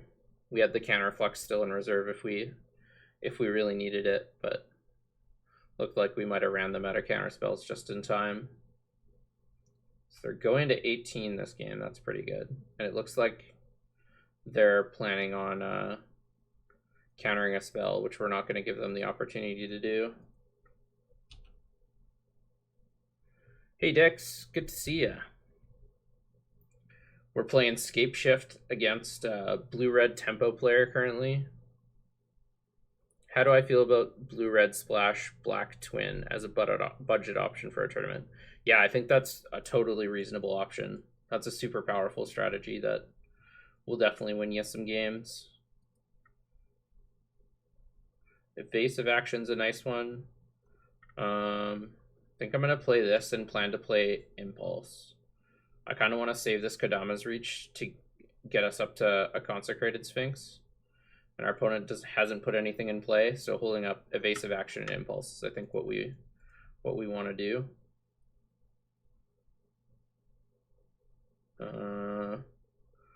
Force of Will seems like what we're most in the market for now. Maybe trying to force through this Consecrated Sphinx a little later.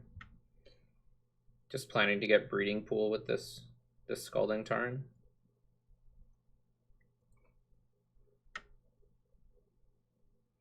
Sweet. I have a Jeskai list as well. If you check the VOD on this stream, then you'll see me jamming some Jeskai earlier on. I think I'm just on passing again. And then next turn I'm going to be able to cast the Kodama's Reach with Evasive Action up. Making sure I get a black source for this Dark Petition.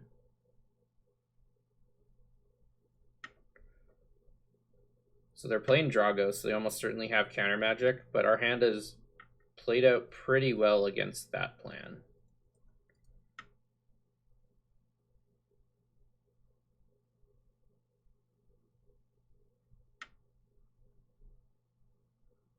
So we're getting black and blue, I think. I'm going to put this one onto the battlefield and this one in my hand. Then we're going to pass. And I'm actually just planning on slamming this Consecrated Sphinx next turn.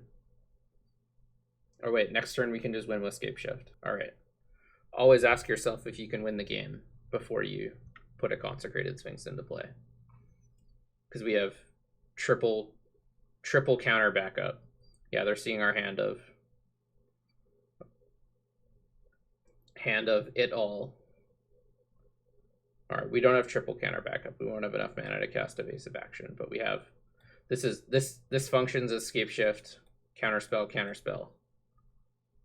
Yeah, I saw it. I got too excited for the Consecrated Sphinx, but yeah. We have lots of green. Oh, how's it going, Addie? My partner joining the chat from her hotel room in Las Vegas. Yeah, they do get to see the nuts.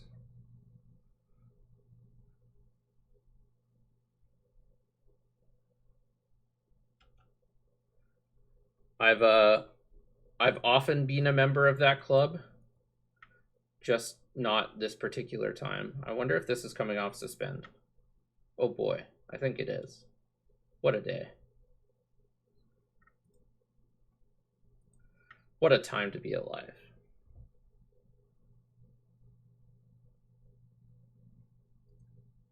We're going to target me. Thanks for tuning in. Yeah, that delay is going to resolve.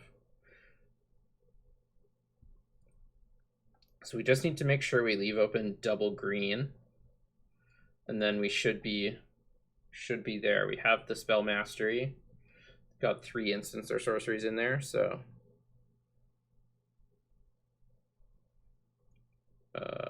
find escape shift. Don't misclick.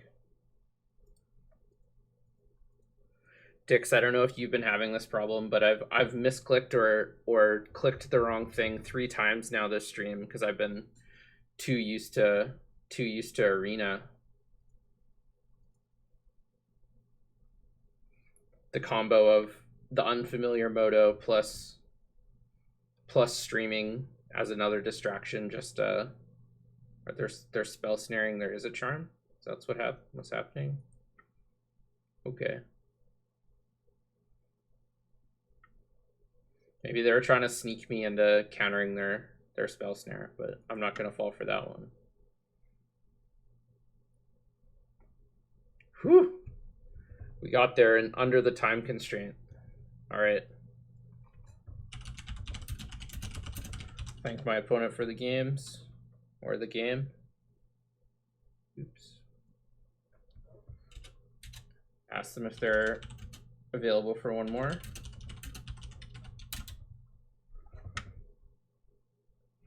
Yeah, it looks like they are. So we're gonna send them another challenge.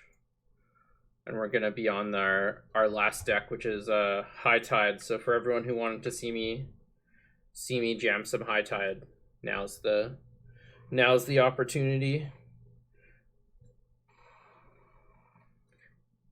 Probably gonna be coming to a Friday night paper fight near you.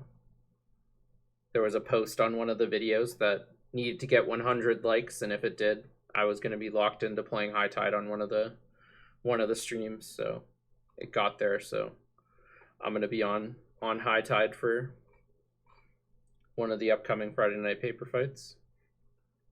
Tide time, yeah, Yosby. Now's your. Do I have the right High Tide art in the deck? I can't remember. I use the fishy High Tide in real life. That's the only one for me. But oh, it looks like they challenged me. All right, let's accept. Let's see which High Tide art I'm on. Yeah, I do use the right one. But I told myself for Magic Online that I was just gonna. Okay, let's leave this one first. Just concede it. Go here. We won the roll. Nice. This hand is not great, but See Beyond and Top are both good ones to see. So I'm gonna keep. Might have to play around after. Yeah, I am Tenebrae. I think I'm down to play one more after this one. Yeah, Pat. Maybe if Ben had played a real deck. I'm sure he hasn't heard that enough yet. I think we're gonna need a lot more than 100 likes to get Ben to play Muscle Wizards on stream. So I'm gonna want to set a stop in my upkeep since I have a top in play. I'm not gonna use it this turn because I'm just gonna cast this See Beyond, but so there's black mana if we need it, which is really nice to have access to. But you often want to, when you're playing High Tide, you want to leave the black mana in your hand as long as possible. So we're definitely going to shuffle a land in play. We don't need our 7th land just yet, and we're just going to keep casting cantrips, hoping our opponent doesn't put any pressure on. We really want them to just hold up counter spells earlier on. We're not ready to win the game even close at this point. So happy to see them just sit there with counter magic. And I'm 100% okay with them countering this. I will discard a land. I will discard If maybe we want the fetch land with the top in play. I'm going to discard just a basic island.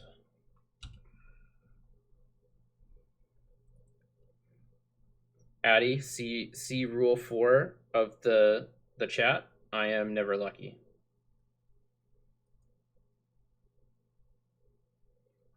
So maybe this is a turn where we want to top in our upkeep because we aren't sure what we're going to do with our mana. This is only getting cast on a combo turn. This card's actually really scary. It represents a lot of damage. So that's a big clock. So we want to spin and hope to find High Tide is step 1. Ideas Unbound. Well, that's not great, but it's better than another land. So we're definitely going to put one of these fetch lands into play. I'm just going to crack it now while they're tapped out, so nothing bad can happen to us. I'm going to go get Sunken Hollow, the other Underground Sea, and play a Jace. Yeah, just in time for High Tide, Carter. And then we're going to be able to look at our fresh three cards on their turn. Hopefully this Jace eats a burn spell instead of us, but it's looking scary. This Gutter Snipe is going to deal us a lot of damage. We didn't have a counter spell for it, so I don't think it's correct to block here. Although I'm going to consider on my next turn not activating Jace main phase and instead blocking and soaking up 2 damage in hopes to maybe buy an extra turn that way. Although I could just flip Jason plus, which I guess does the same thing. So maybe that's just the better play. Now that I think about it, almost certainly. Does my deck really have any good way to deal with it resolved? We have a bunch of bounce spells. We have like Into the Royal, we have Snap, we have Treachery, which is potentially really exciting because it just gives us a way to win. So yeah, we do have a few good ways to deal with it. So we're definitely drawing this Demonic Tutor. That's a solid step 1. I think we might get there off Demonic Tutor. We might just get there because we're Demonic Tutor for High Tide. Flashback. No, we're short a bit of mana, unfortunately. So I'm going to fetch and then activate Jace and see where we get to, because we know we don't want the Forceful on top of our deck. I'm going to get Underground Sea this time, because we might want to flashback this Demonic Tutor with our Jace next turn. Island was not what we wanted to see, unfortunately.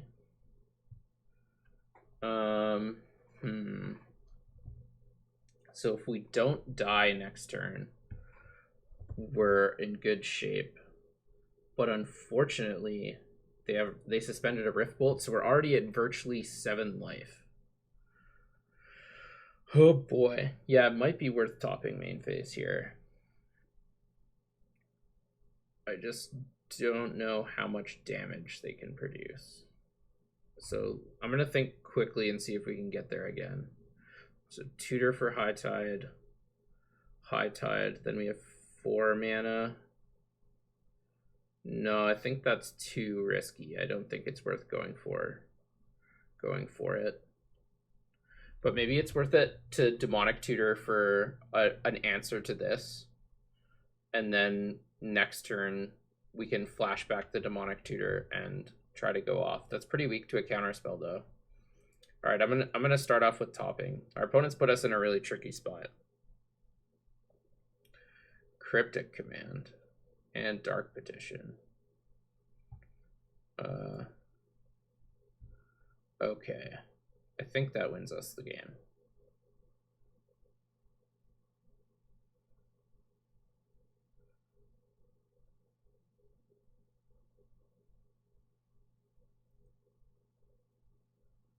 So we draw the Cryptic Command.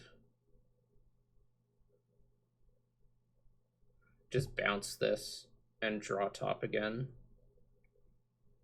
Return. Wait, what did I click? No. Return draw.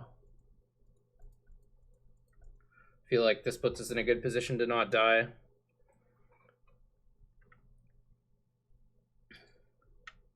And yeah, then we're, oops, we gotta remember to plus our Jace. Even though there's nothing in play.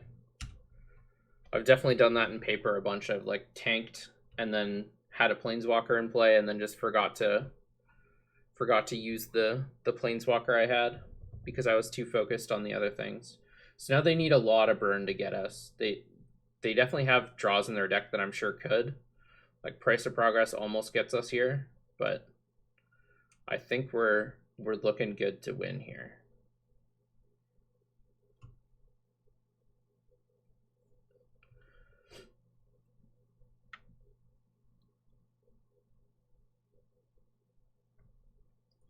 Nothing in upkeep.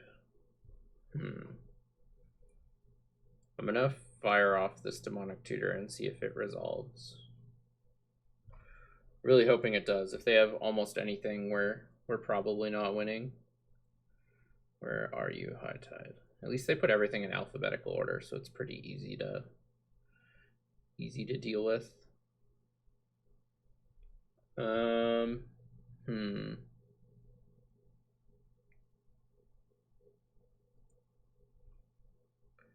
Gonna play a land and then cast High Tide. We're on pretty thin wires here. If this, we basically need our opponent to have nothing. Yeah, that's another good point. Tunneling Cat that could easily get us. Like Mana Cure beats us. Ice tapping this. So I think I'm gonna float black mana in response, but I don't think this necessarily beats us.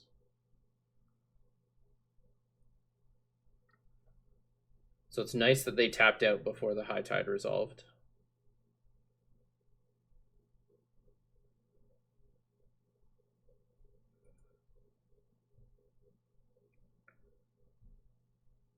So I think our line here is flashback, Demonic Tutor, go get Frantic Search, and go from there.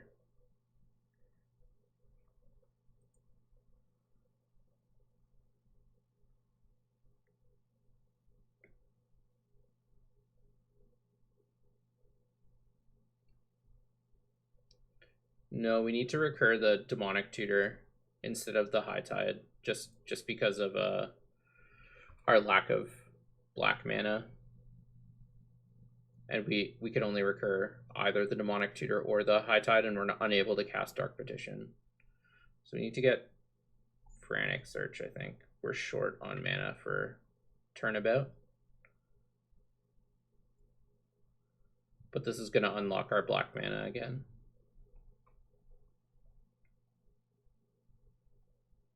Tendrils, that's a good pickup. So we can ditch this Giga Drowse and this land. We're going to untap these 3 lands. Storm is 5 already. So I think we're going to make a bunch of mana.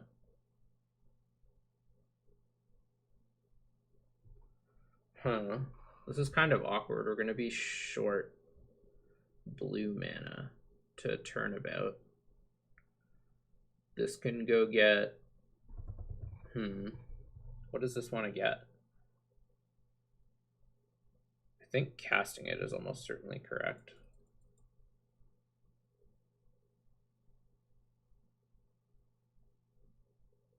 So we're going to have 3 black and a blue. Maybe we're getting Snap. But then we need to hope to hit another untapper. This is risky business.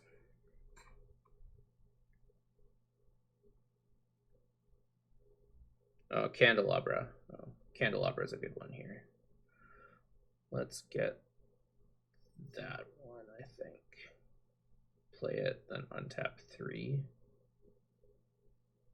That's our best line, I think.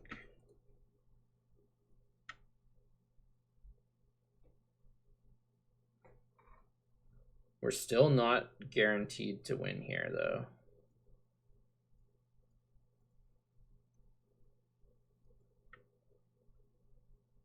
By any means.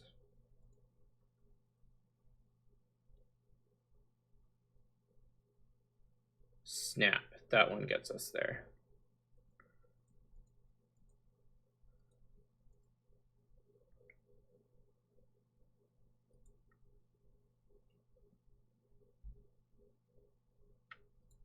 I should have left open a blue mana there, but... so I'm just going to cast top for an extra storm count just in case, but... So we managed to just barely stumble our way into the win there, largely because we drew the Tendrils of Agony, but our opponent put us under a lot of pressure with that Gutter Snipe. It shows the power of that card in the unfair matchups where they're just looking to ignore all the creatures you play. And we were lucky our opponent basically had nothing there. Yeah, if anyone has any pod or time vault questions or just questions about Highlander in general, Pat is definitely one of the people who thinks about the format the most and is one of the strongest players locally. So he's a really good resource for anyone who has questions, and if I miss them.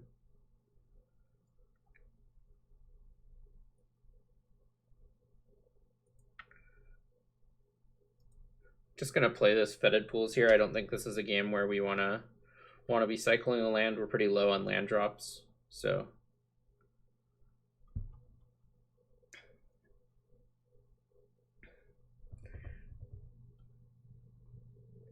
yeah. Pat did a huge spreadsheet on what he thought everyone was going to be playing, and he laid out. He had 2 columns, like good matchups for pod and good matchups for Time Vault, and almost across the board, it was better for Time Vault. I'm just gonna run out a Jace here, and I think it's all right if it gets countered, and if it resolves, that's also great. Remand, that's fine.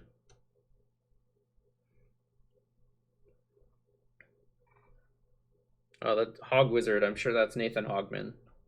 Good to see you in the chat. Ancestral Recall. At least they had to pretty much tap out for it. Rift Bolt. Did they miss a land? Strip Mine. Man, that went about as poorly for us as it could have done. Strip Mine's one of the best cards against High Tide just because you need a density of lands in play to go off. Negate. I don't think it's worth keeping up Negate. I want to get this Jason play. Incentivize them to tap out again. Discard some of these cards we don't need. Like, I'm really interested in turning this Mystic Confluence into another card right now.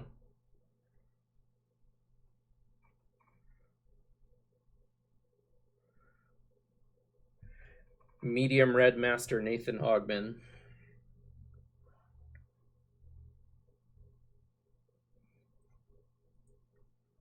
Alright, I'm going to remove this upkeep stop. It's driving me crazy already. I'm just going to play this in tapped and say go with this negate and this impulse up. Although I don't think there's a lot they're casting that I'm negating at this point. Like, I'm just accepting any and all burn spells.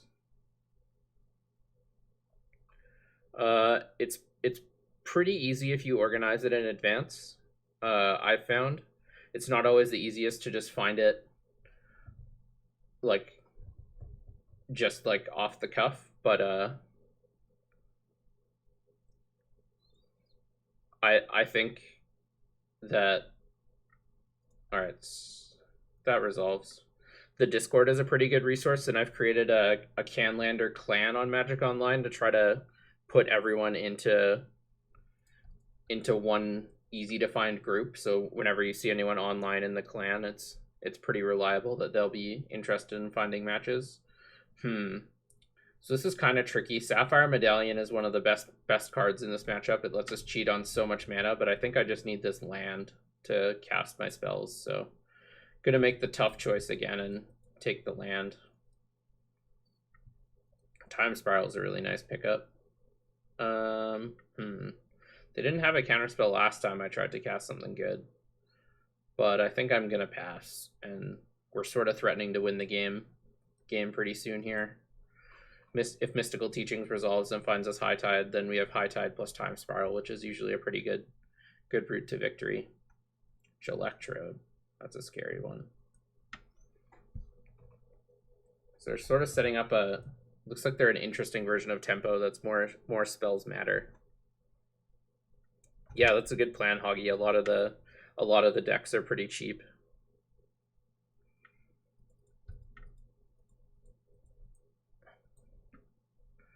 Gonna try a Mystical Teachings. That resolves a... Where are you? High Tide. Huh. Interesting. I think we're still just passing. I think we have at least one more turn. This is a deck where you want to take all the turns you can, just wear your opponent out of resources as best you can. We have some pretty good protection in Mystic Confluence and Negate, so I find it pretty hard to believe that we're going to die this turn. It's certainly not impossible. With these two cards represent a very high potential for damage, but I'd like to think we have one more turn. Chart a course. Do I want to respond? If they have a counter spell here, then they're dealing me some number. Yeah, I don't think they're going to kill me this turn, so I'm going to keep letting this happen. My plan is to end step either Engulf the Shore or Mystic Confluence. I might Engulf the Shore because Mystic Confluence I might want to draw cards with that depending on my next draw step. If I get an untapper, I might get to draw cards before I Time Spiral. And I really just want them to tap as much mana as possible in this turn. High Tide doesn't really play the attrition game. It plays the please don't kill me, bend but not break game.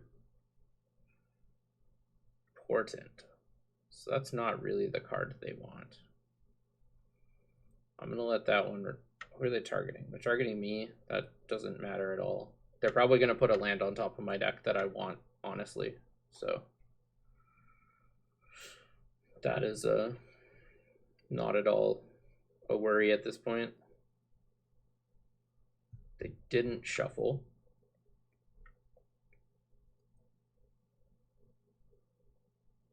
So I think I'm going to cast Engulf the Shore to play around Daze and to maybe leave myself the option of casting Mystic Confluence next turn if I want to.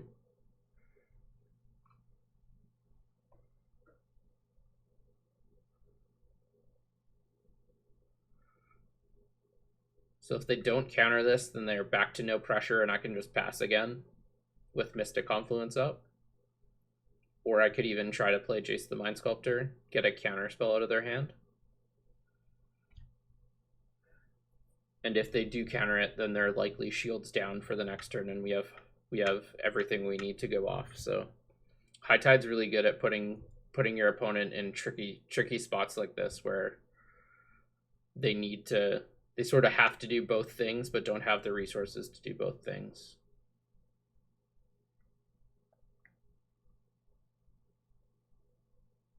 They're casting Snap. That doesn't seem too good. So they're returning their own creature in response to get in a couple more pings, I guess. And I guess it untaps 2 lands. So maybe they're going to counter it after that. I'm not certain what their plan is here, but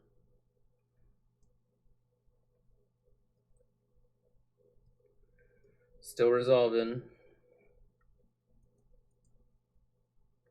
Man, playing on Magic Online really makes me appreciate Arena even more.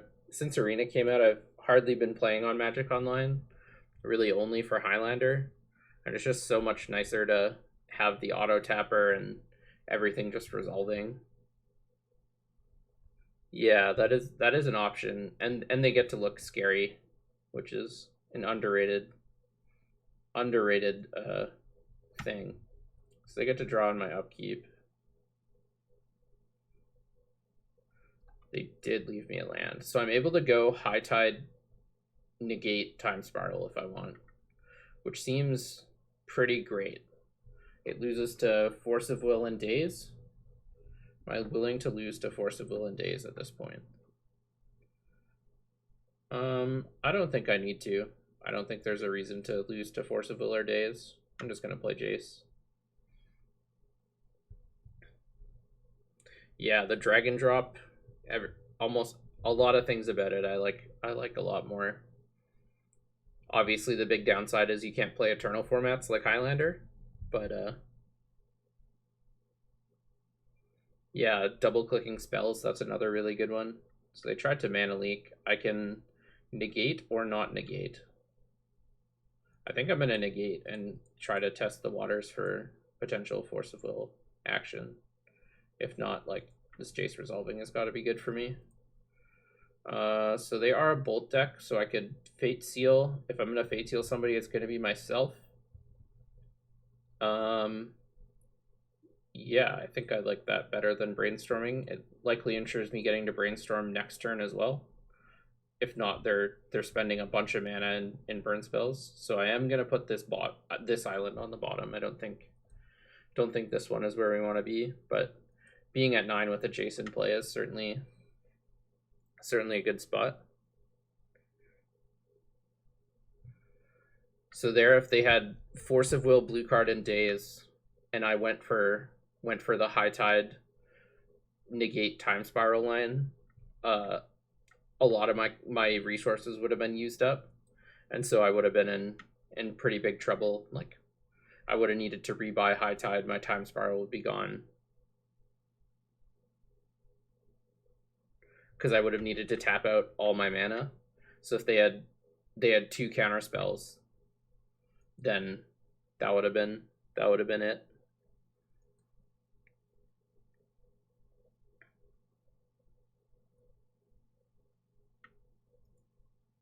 We're gonna Brainstorm now.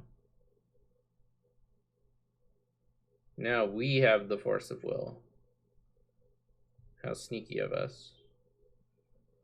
Alright, we're gonna go High Tide. Delay. No, thank you.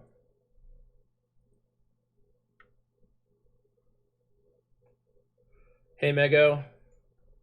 Thanks for watching.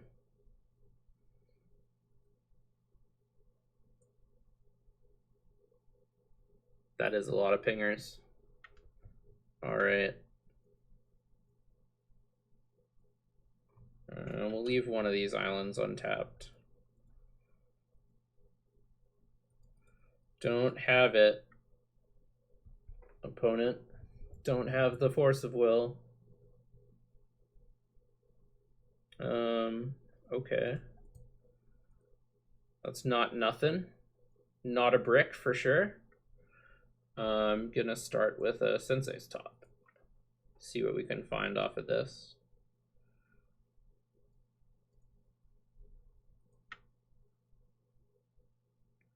I probably should have actually Frantic Searched first. I should have Aetherflux Reservoired first, actually. Alright, that's great. I'm gonna put Meditate on top.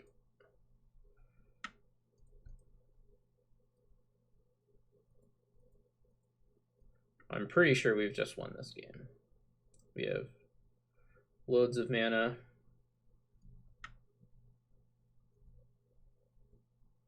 We have plenty of black. So I'll just cast this Frantic Search.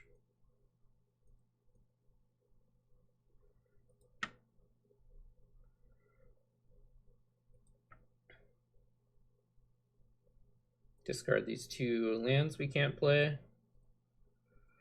Untap these ones. Cast Meditate.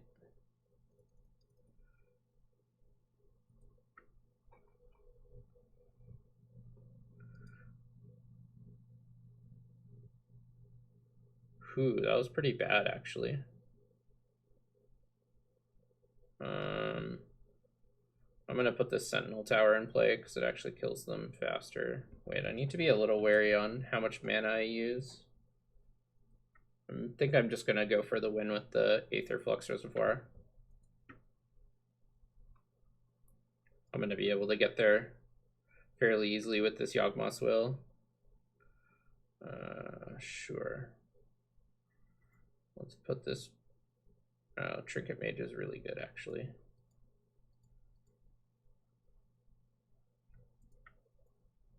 Trinket Mage can find us Candelabra here.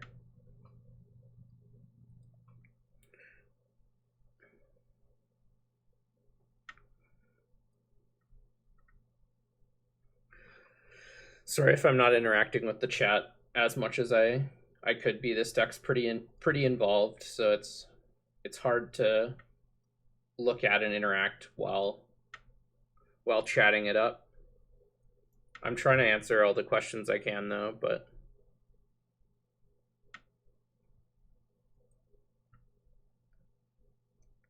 yeah, we would like to use the ability, get Candelabra, play Candelabra, and then we'll 50 ball our opponent.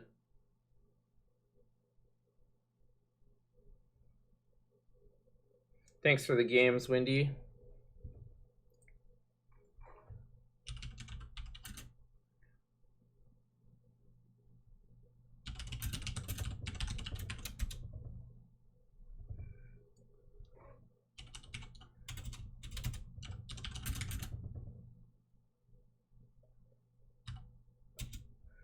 All right, I think we have one more opponent lined up.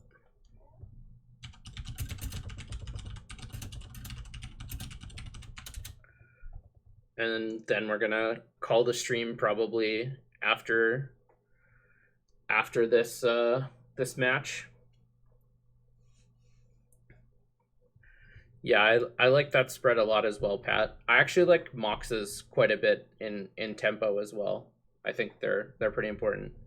All right, what deck do we want to see again? I'm probably leaning towards playing Jeskai or Bant Blink again, the first ones we played, just so we're not repeating too much. So vote for either Jeskai or Bant Blink in the chat if you have a preference either way. I can show you the Jeskai mana base either way, Dix. I'll make sure to put it up. So we probably have one. Dix probably wants Jeskai, 2 for Bant, another for Jeskai, 1 more for Bant. These are the only decks I have right now, Pat. It's cheaper on Magic Online, but it's still a little expensive. It's a little different than the deck I played last night, Hoggy, but it's pretty similar. Jeskai, more Bant. Bant actually, Dix is on Bant. All right, looks like we want Bant, but I'll make sure to show you the Jeskai mana base anyways. Awesome, thanks Nerovi, thanks for hanging out, and especially thanks because you were watching the VSL and decided to tune in here instead. But yeah, maybe that's one I'll look to try to put together. Dix, if you're looking for any of my lists, there should be a Stream Decker panel below my stream, and if you hit load decks, all my MTGO decks are in there, so you should be able to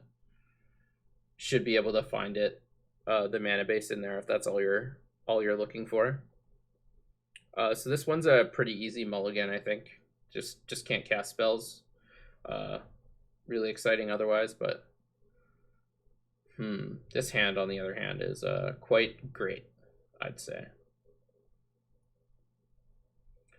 Always want to see this one. Oh darn, that's too bad. I don't think we really want Felidar Guardian at this point. If we need that effect, we can always go find it with survival. So looking for a little bit more early action. I'm also not super sure of how if I'm up to date on everything. Like I'm not the best at keeping up my Stream Decker, but I loaded all the decks into that. So what is the best deck to play Raging River in? The only deck I've ever seen anyone play Raging River in is in a black-red control deck.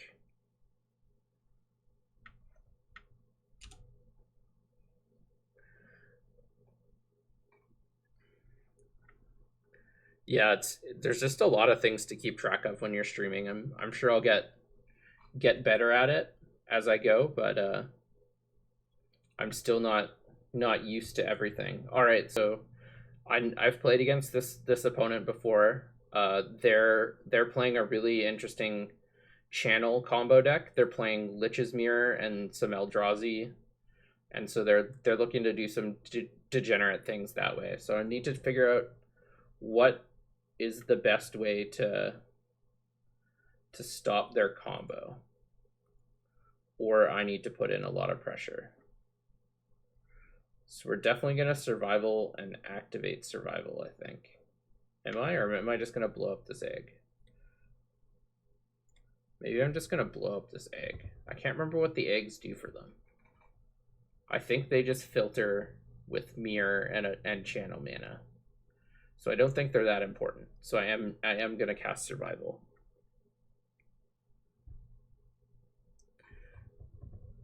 Hey Alex White Chats, thanks for joining the channel. OG Trilla, thanks for the follow. I missed that one right when you followed, but so I have Aven Mind Sensor. That one's probably pretty good. Trying to think of anything better to go get. Nice, I do have a Knight of Autumn. So I must have added some Ravnica cards. I think the set had just come out when I built these decks, maybe. And so I added the ones I knew were going to be really good. But ooh, Archon is going to be the thing we're going to try to get eventually, I think. But I think I'm just going to get Aven Mind Sensor for now and try to slow them down with that.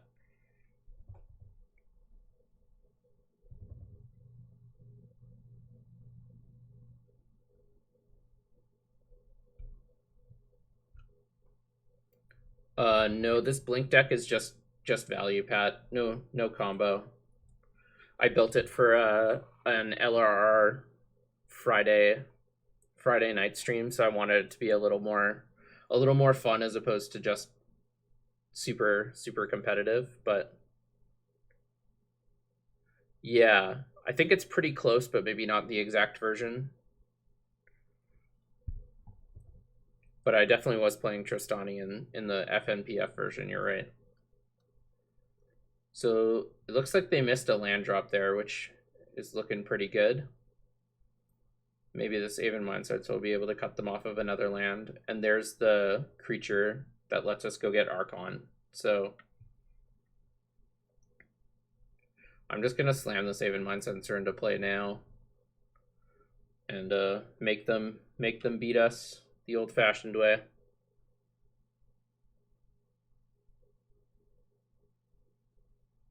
Yeah, I did Palace Jailer 6 of Ben's creatures. But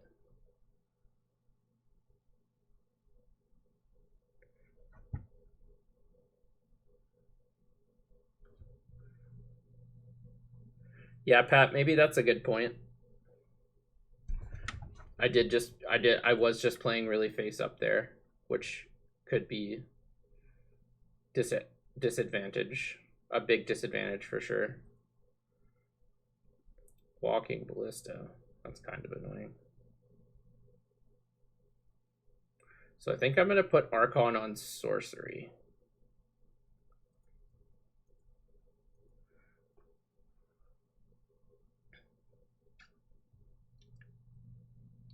I still think Archon's the thing I want to get here. I have ways to rebuy my Mind Sensor later.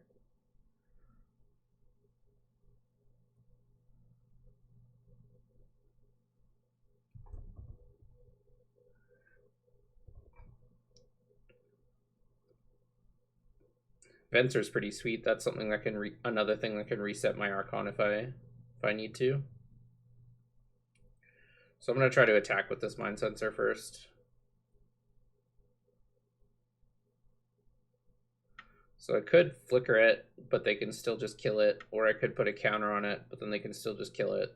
So I think I'm just going to let this happen.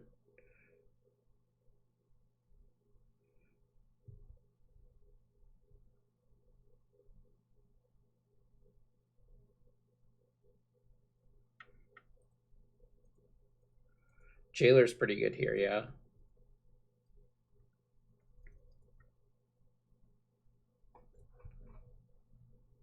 A few of the times I've played against this deck, it's killed me pretty early though, so I'm gonna be a little more defensive and just ensure that nothing bad happens before I worry about getting a more value-oriented game plan going.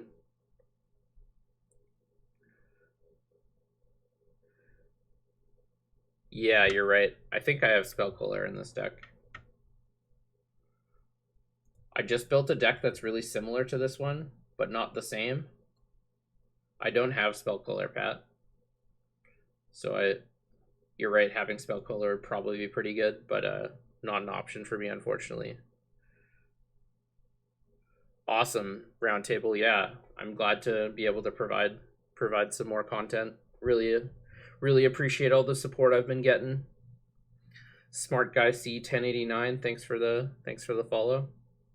No worries, Pat. It's a easy mistake. It probably should be in the deck, but it's not for one reason or the other. So it's possible I should have played Tamiyo and Plust on probably Walking Ballista and Archon. It does say combat damage, but I think I'm gonna play Venser instead because it's sweet. Is the reason I'm gonna give. Oh, I need to pay white. Bummer. Alright, that's fine actually. Is it fine? Is there no way for me to leave up Ghostly Flicker? There's not. Wow, my mana sucks. Alright.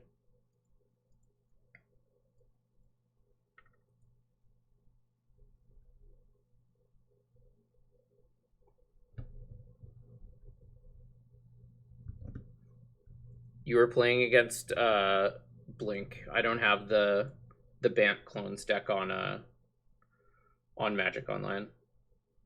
I haven't gone in on it yet, but I'm definitely looking to. It performed really well, so, and I don't think I need to pick up too many pieces to have access to it, so.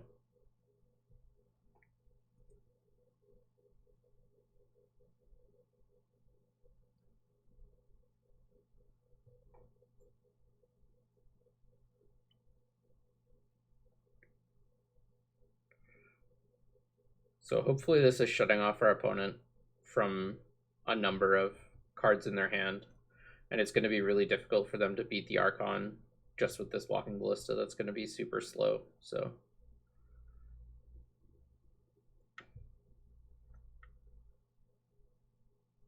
Another land, not ideal.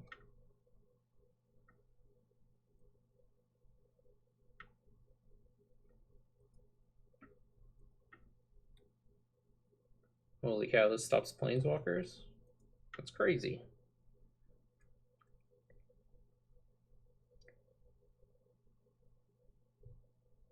I actually think I'm gonna play Tamiyo here and shut them off of mana.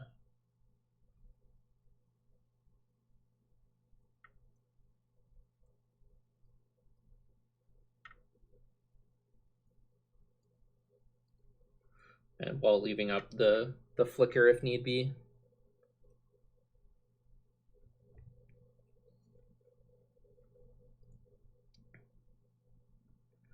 I'm gonna tap the bird and the elf. It actually gives them the most colors. I don't think they play white, so.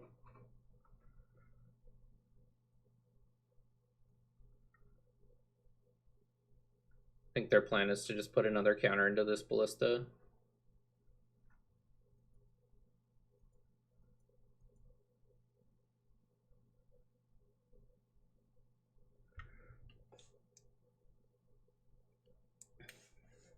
This card reminds you of World Queller? Yeah, sort of. That's the one where each player sacrifices you choose a card type and each player sacrifices a permanent of that type. Is that correct? I haven't seen that card in a little while. Trying to remember, make sure I know what it does. Attacking. Well, I'm certainly going to block. Attacking Tamiyo. I don't know what they think this is going to do. They have an instant. They can put another counter on it.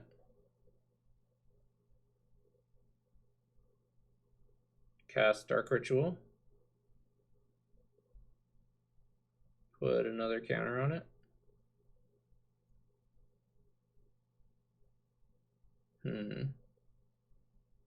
That's actually really annoying.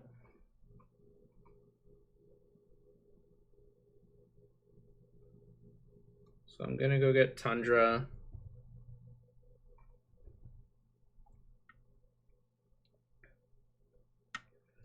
And I'm gonna fire off this Ghostly Flicker and make them sack their Ballista to kill my Archon, not give it for free. Still gonna say sorcery.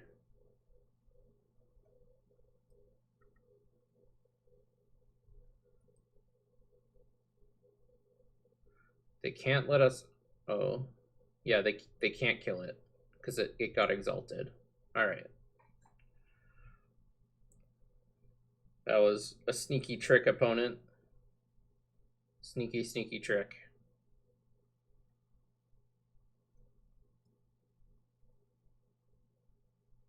And we drew the Jailer. Well, that's a good one, as they say.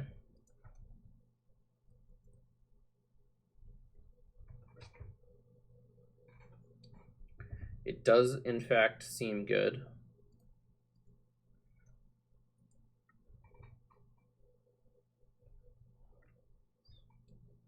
I would tend to agree with you.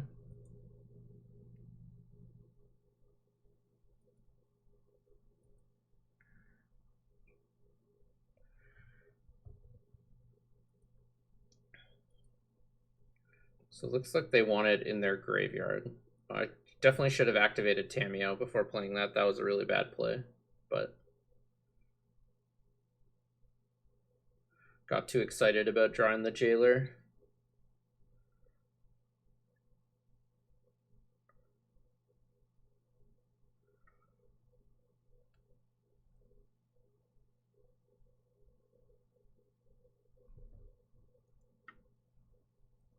Going to attack.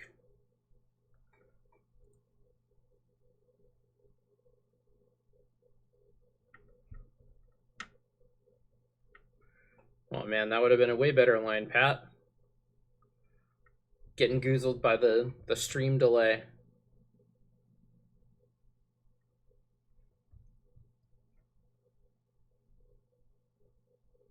I'm just gonna blink this ring because why not? But I think we're in pretty great shape here.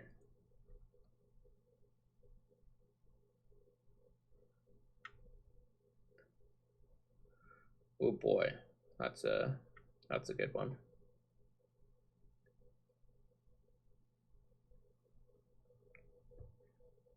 They don't have enough creatures with power to take back the Monarch. They're just dead to this Archon on their turn, on my next turn. It's going to be pretty tricky for them to get out of this one, I think. They're locked out of casting sorceries. This becomes any creature we want.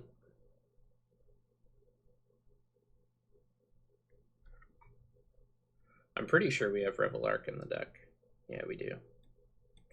So Pat's line of pitching Palace Jailer to go get Revel Arc and evoking Revel Arc would have just given us Mind Sensor plus Palace Jailer, which would have been a lot more exciting. So we're able to get there even with any argument to guide in this list. Which guide do you mean?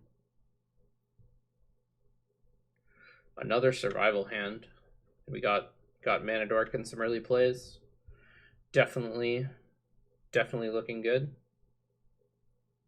Oh, Karmic Guide. yeah, Karmic Guide is a totally reasonable card to have in this deck. I didn't include it, but yeah, you're also right. Tunneling Cat could have just upticked Venser. That would have been even more better. Ooh, Aether Vial. Well, we have a new turn one play.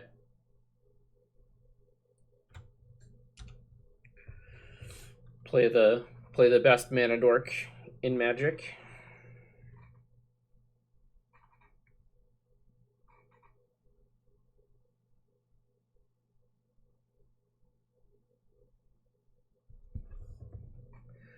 I'm really starting to feel the effects of the streaming.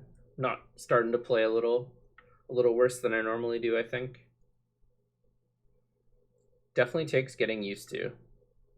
I remember when I used to stream, I would stream Legacy, and towards the end of a stream I would always start playing a little bit worse than I did previously. Huh. What would you play here, chat? I think there's a good argument for any of Survival, Elvish Mystic, and Elvish Visionary.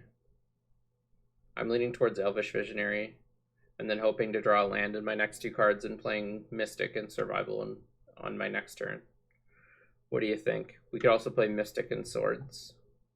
Cut them off mana a bit. We have a bit of time here, so we'll see if anyone's has an opinion. Keep up Plow. I don't think they're a creature deck. As much as it looked like they were in game one.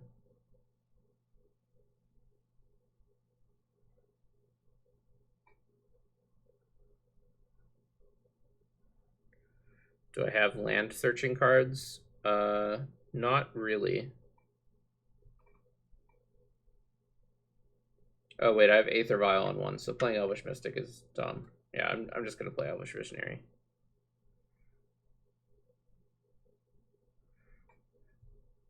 Yeah, they're like a channel Lich's Mirror deck, if you remember the one similar to Ben had. Except it's more all in on that combo, I think.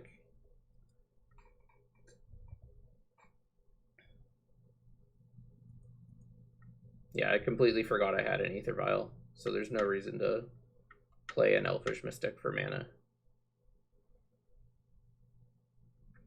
But it's possible they have a different deck. Like, they didn't really show me too much in game one that led me to believe that, except for the rocks. The cycling rocks really make me believe they're still on that version.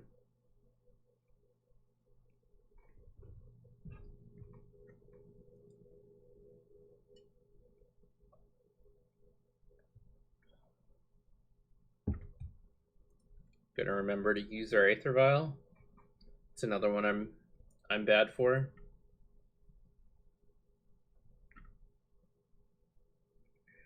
Is putting Aether Vial into play and then forgetting to use its ability.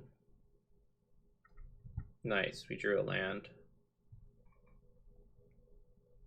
I kind of want to get this Survival into play. And I think Recruiter's better with Aether Vial next turn. So I think I'm gonna play Survival. Maybe I should Vial in this Coiling Oracle now. And see what happens. Yeah, you're right, Pat. I'm not like you. I can't always have the Lotus Cobra and the fetch land. You need to teach me some more. So drew an Arid Mesa. That's a pretty good one. Gets us blue mana. I think I just want to play Survival and pass, honestly. I think I might just want to pitch this Whisper Surgeon. So I'm definitely going to get in there with the Elvish Visionary and honestly the Elvish Mystic as well. So let's do that first and see if they maybe want to trade.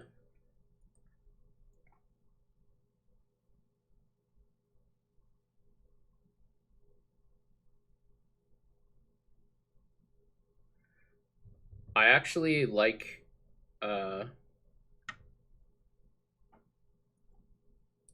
I like Black Lotus in mono red when I play it. It's my favorite point spread.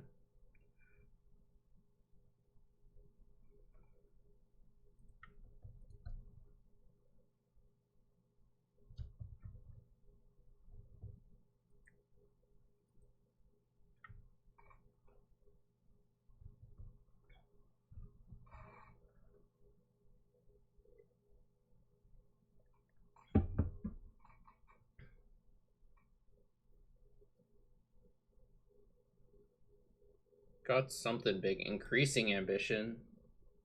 That can't be good. Man, just a little too slow.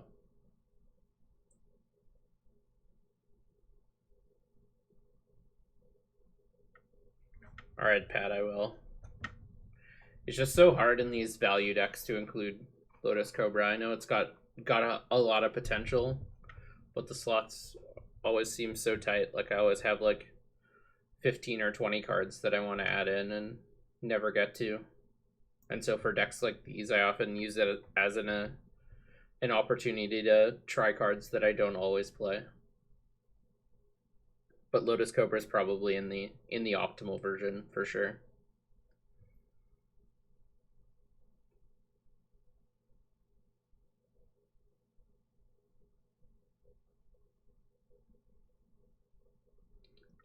So I have to think they're getting channel. That's what I assume they're getting at least.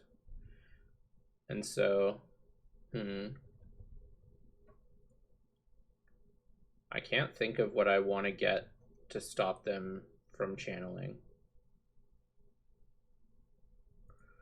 It's definitely going to be something. And it's going to start with binningless Voice of Resurgence. What is good against channel? Vendilion Clique is good against channel. Do we have double blue? We do not have double blue. All right. New plan of thing that is good against channel.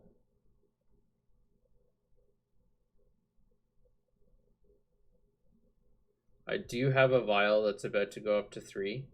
That is a relevant thing.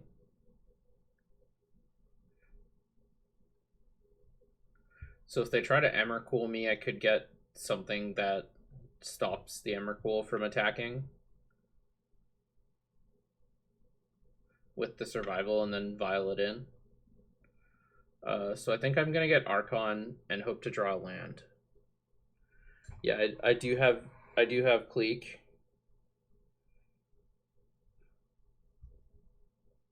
Oh, I have Vial for Clique. Yeah.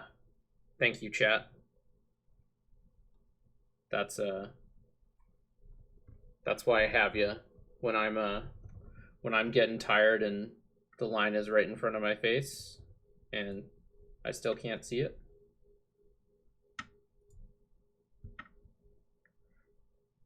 Yes.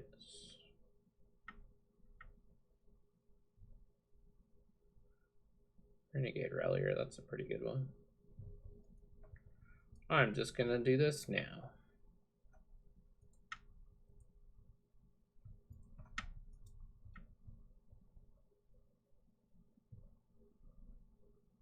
I don't think Lumbering Battlement would be too good here, in all honesty, but Brainstorm. It's all ogre.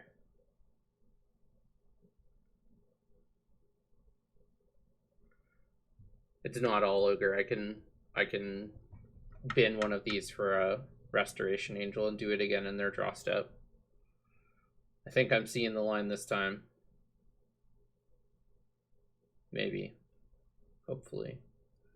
Force of Will. That one's got to go.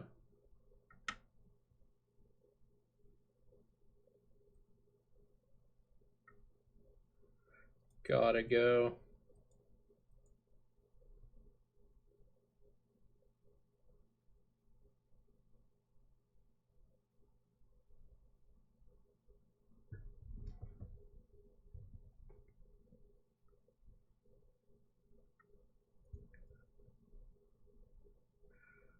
I'm getting kind of scared, so I'm just gonna fetch now. Even though there's not a lot of rhyme or reason. Oh no, I forgot to set a stop in their draw. Oh no. Whoops. Once again, undone by Magic Online. Hopefully I don't get totally goozled here by not getting to clique them again. Dark Petition. What do they tutor for? They're probably tutoring for channel now. So I let them get channel and then I respond, right?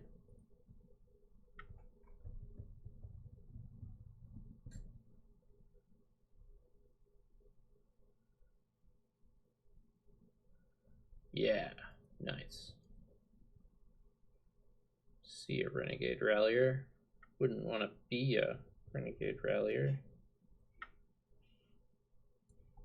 This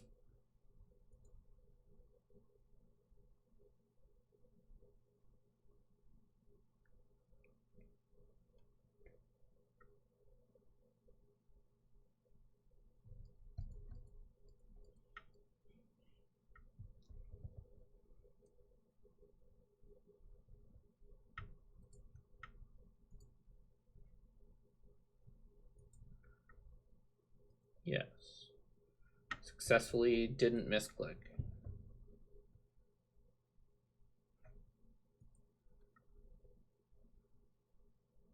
Tendrils? What's Storm? 1, 2. I'm so confused. This Ponder has to hit so well for me to die. They cast Dark Petition and Channel, right? That's it. And I've cast Restoration Angel. Yeah. Do I take... No, they have nothing. They can't do anything. I'm so confused. Yeah, they have no blue mana, so taking the Ponder is bad. I don't know what's happening. Are they killing themselves with Channel? Is that what's happening?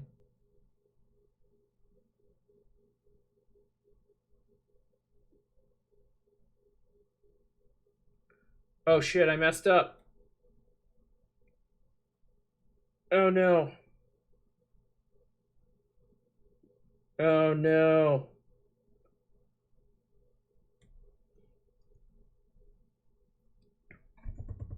I forgot about the increasing ambition. It's all gone awry. I imagine we're dead. Yeah, as soon as they started paying life, I got confused. And then remembered they cast a really weird tutor earlier. Well, yeah. You live and you learn. They got me good. Assuming they can get me still. Like, I still am not positive I'm dead here. They have 1 black mana floating here. Like, this thing costs a bajillion mana. Alright. Dark Ritual. We're at 19. Are they mirroring? Witch's Mirror. So they're shuffling their hand and graveyard in.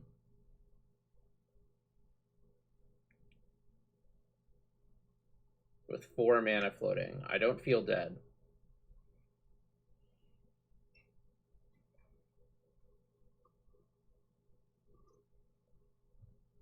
Like, they have 3 black and some colorless. And a fresh 7.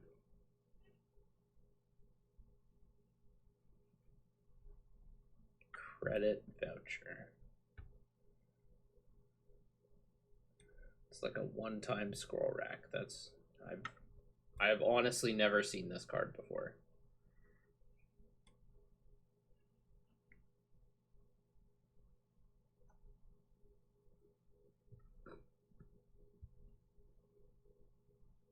I wonder if it tells me how many cards they... 4.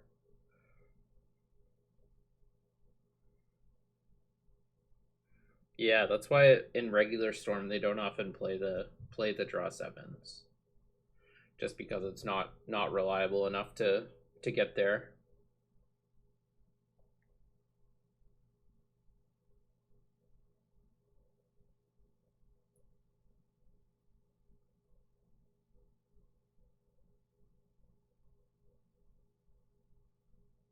I mean, we're just hoping that they don't have anything here. Beseech the Queen, so that only gets a 0. I don't know what good zeros they can get, but who knows? I imagine there's something. Lion's Eye Diamond. Okay. Do they have another tutor?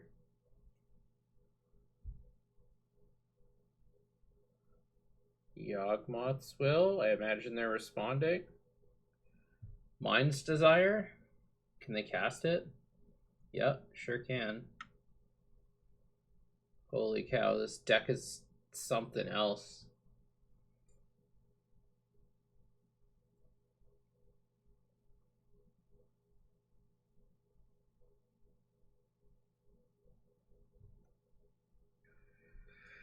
This is something else. This deck would be so hard to play.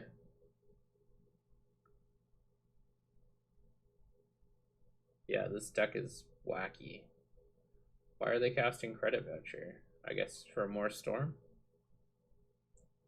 They might as well cast Preordain then, right? I guess 13 Storm is the right number, apparently. Marsh Flats. We're living. Sungrass Egg, living. Kaleidostone, living. Temporal Infiltrator, living. Flusterstorm, living. Channel, living. Blooming Marsh, living. Elvish Mystic, living. Inquisition, living. Metamorphose, probably still living. Impulse, getting more dangerous. Winswept Teeth, living. Well, that was just about the worst draw 7 I've ever seen in my life. Alright. We've gone, this turn has been the biggest roller coaster. We've gone from like, what are they doing? How can they possibly win? To, oh, we're dead. To like, we're maybe dead. To, we're almost certainly dead again. To now we're maybe winning again. Like, what's happening? Oh, they're mirroring again. Oh man, I just hit spacebar to pass priority. Rip. I mean, I played Mind's Desire in High Tide, but that deck has a really high concentration of things you want to hit. So they have a lot of cards that are bad in exile. This is bad for me.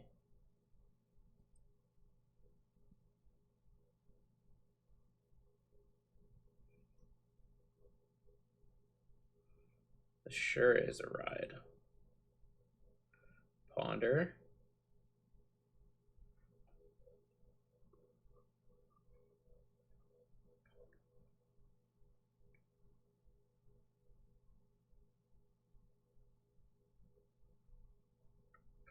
Demonic Consultation.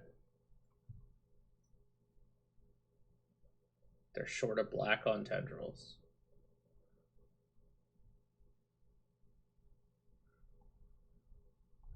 Did they lose? What did they name? Oh, they lost. They lost to Consult.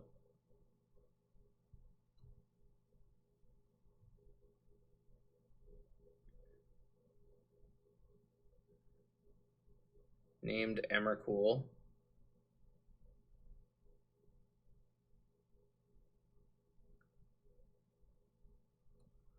Was it the last card in their deck? What happened? Where is Emrakul? Was it exiled?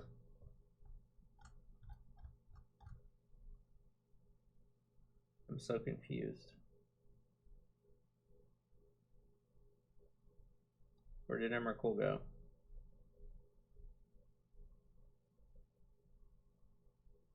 Is it just not in their deck?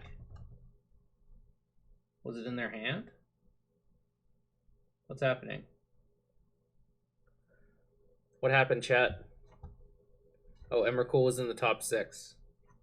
They never told me. Man, that was crazy, Tenebrae. Holy cow. That turn, I thought I was dead, and then couldn't lose, and then dead, and then couldn't lose, and then I didn't know what was happening, and then I thought I was dead, and then I thought I couldn't lose, and then I won.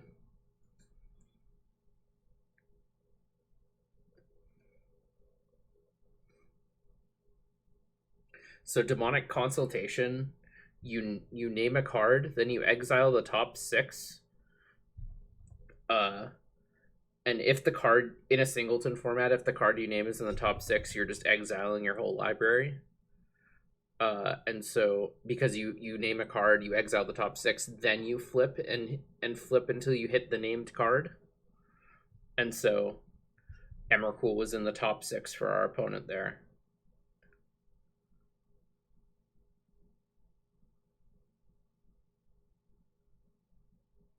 Yeah, probably. You're probably right, Tenebrae. That's too bad, because then you would have got another look at 7, right?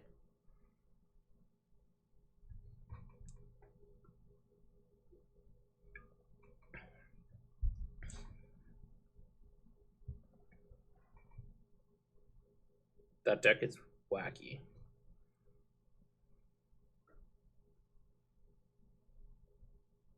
All right. I think I'm gonna wrap up the stream here. That's just like almost exactly on 3 hours, which is about what I was aiming to stream for tonight. So once again, thanks everyone for hanging out. If you missed part of the stream, I'm gonna try to get the VOD up on YouTube tomorrow over at Canadian Highlander, the Canadian Highlander YouTube account. So you'll be able to check that out, or you can check it out on my Twitch channel. Yeah, Arakasi. I'm gonna try to stream most days this week, and then I'm gonna try to hopefully set up a schedule, a more regular schedule after that. Yeah, thanks for the game, Slowman, and Windy as well. Thanks everyone for hanging out, and thanks to everyone who followed tonight. And yeah, I had a lot of fun. I'm gonna keep doing it. I'm probably gonna try to stream tomorrow. I'm sort of trying to vary up the times to see when I get the most viewership and to give everyone a chance to check out the stream. So I think I'm gonna try to do another midday stream tomorrow, and then I might try to do another pre-paper Highlander stream on Thursday, but I might try to do a longer stream on Thursday. I'm not too sure yet. Thanks Addie, thanks for watching. Glad you were able to watch even on your vacation. Yeah. Wilhelm Death, if you ever want to jam, add me up on Magic Online, and I'll add you to the Canlander clan, and then you'll have a better group of people to jam with. I'm trying to add everyone I can into that. So if you have the capability of playing Magic Online, Canlander on Magic Online, make sure you add me up on Magic Online, and I'll get you into the Canlander clan. Yeah, with that, I'm gonna wrap up the stream. Thanks everyone again for hanging out, and I'll catch you next time.